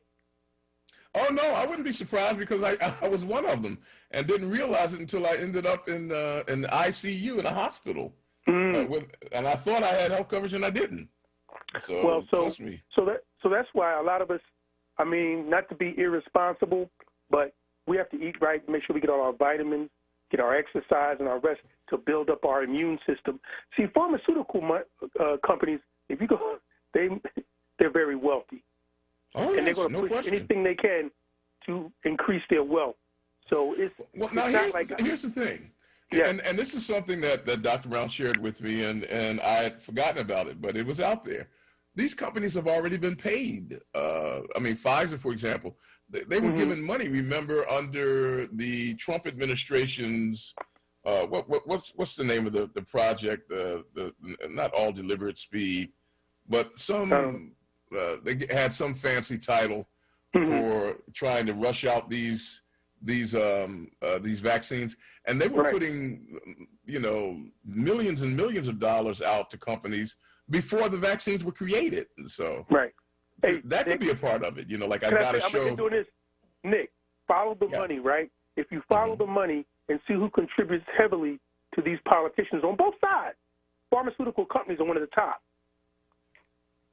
Yeah, you got it. Okay. Right. I mean, I want to thank Dr. Reuben Mills who shared with me Operation Warp Speed. That's right, 'cause I remember because people were saying, but this guy thinks he's on Star Trek or something. But Operation Warp Speed put money out there for pharmaceutical companies to come up with these vaccines, and I guess these vaccines are saying, hey, look, we got to hurry up and produce. But you know, it's 6 on one hand, half a dozen on the other, devil in the deep blue sea. I guess you have to figure out what we're going to do. Let me ask, so you're saying that you will not take it, right? Oh, that's what I'm saying. I'm not going to put it like this.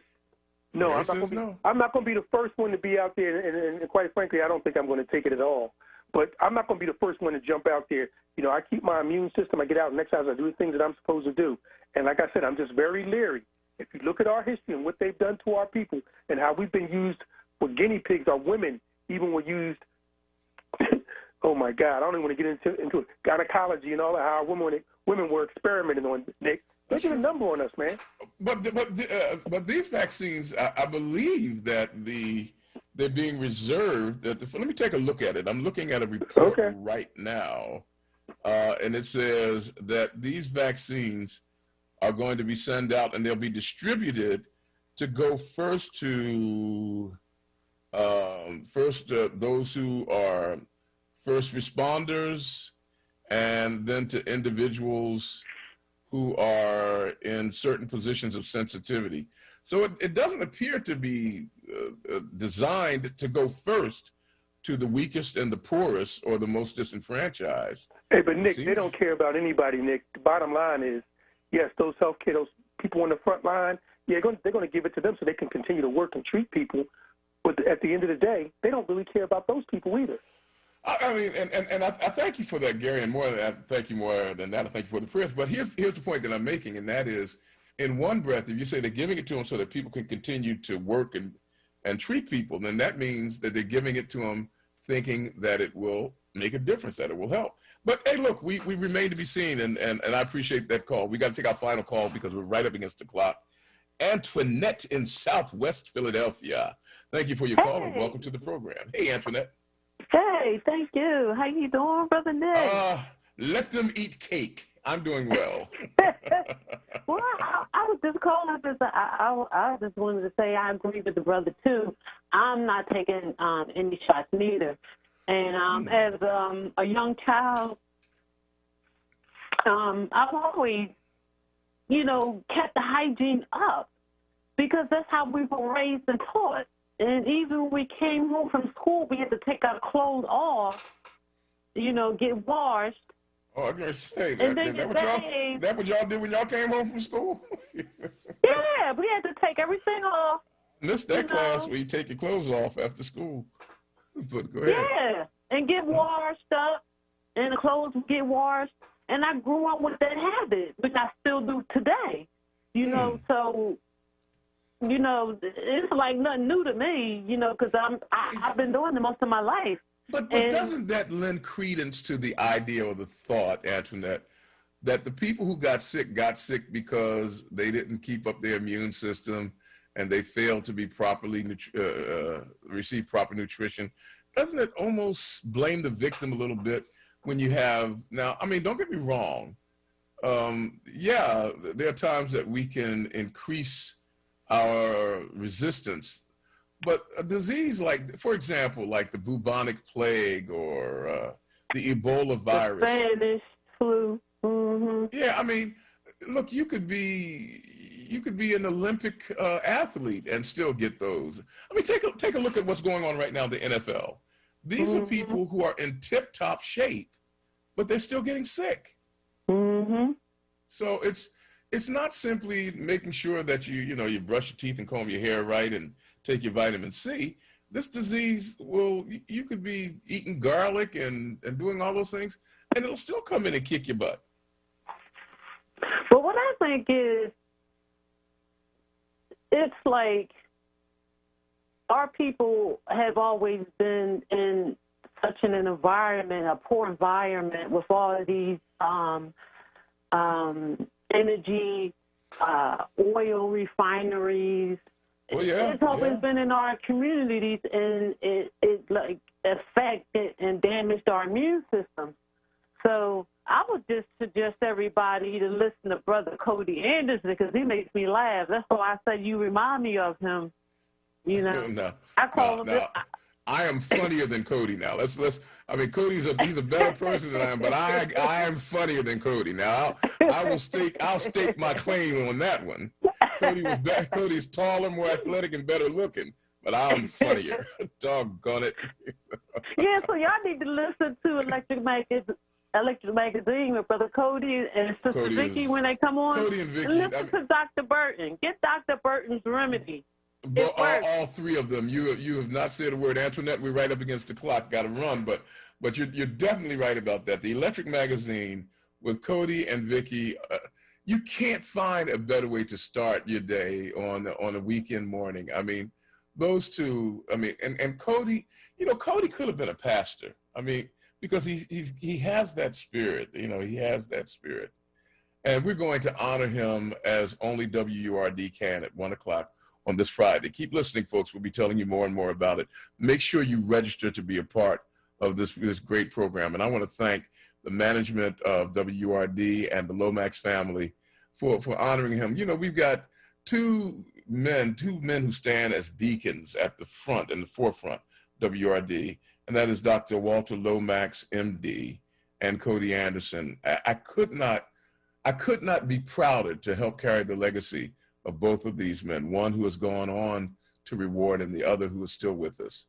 Folks, time for me to get ready to say farewell. I want to thank our guest today, Dr. Bandy Lee of Yale University, for speaking with us about her book, Trump's Mind in America's Soul. Dr. Milton Brown, who is a PhD in synthetic chemistry and an MD, talking about the vaccine. I want to thank Ruben Mills for sharing with me Project Warp Speed when my Alzheimer's kicked in and I needed help. And for the rest of you, thank you so much for joining us. On behalf of the entire WURD family, including our producer of renown, Mr. Eric Nixon, I'm Nick Taliaferro, wishing you a great day today, a better one tomorrow. Stay tuned for Sincerely Sarita and Save Space. See you again tomorrow right here on the radio.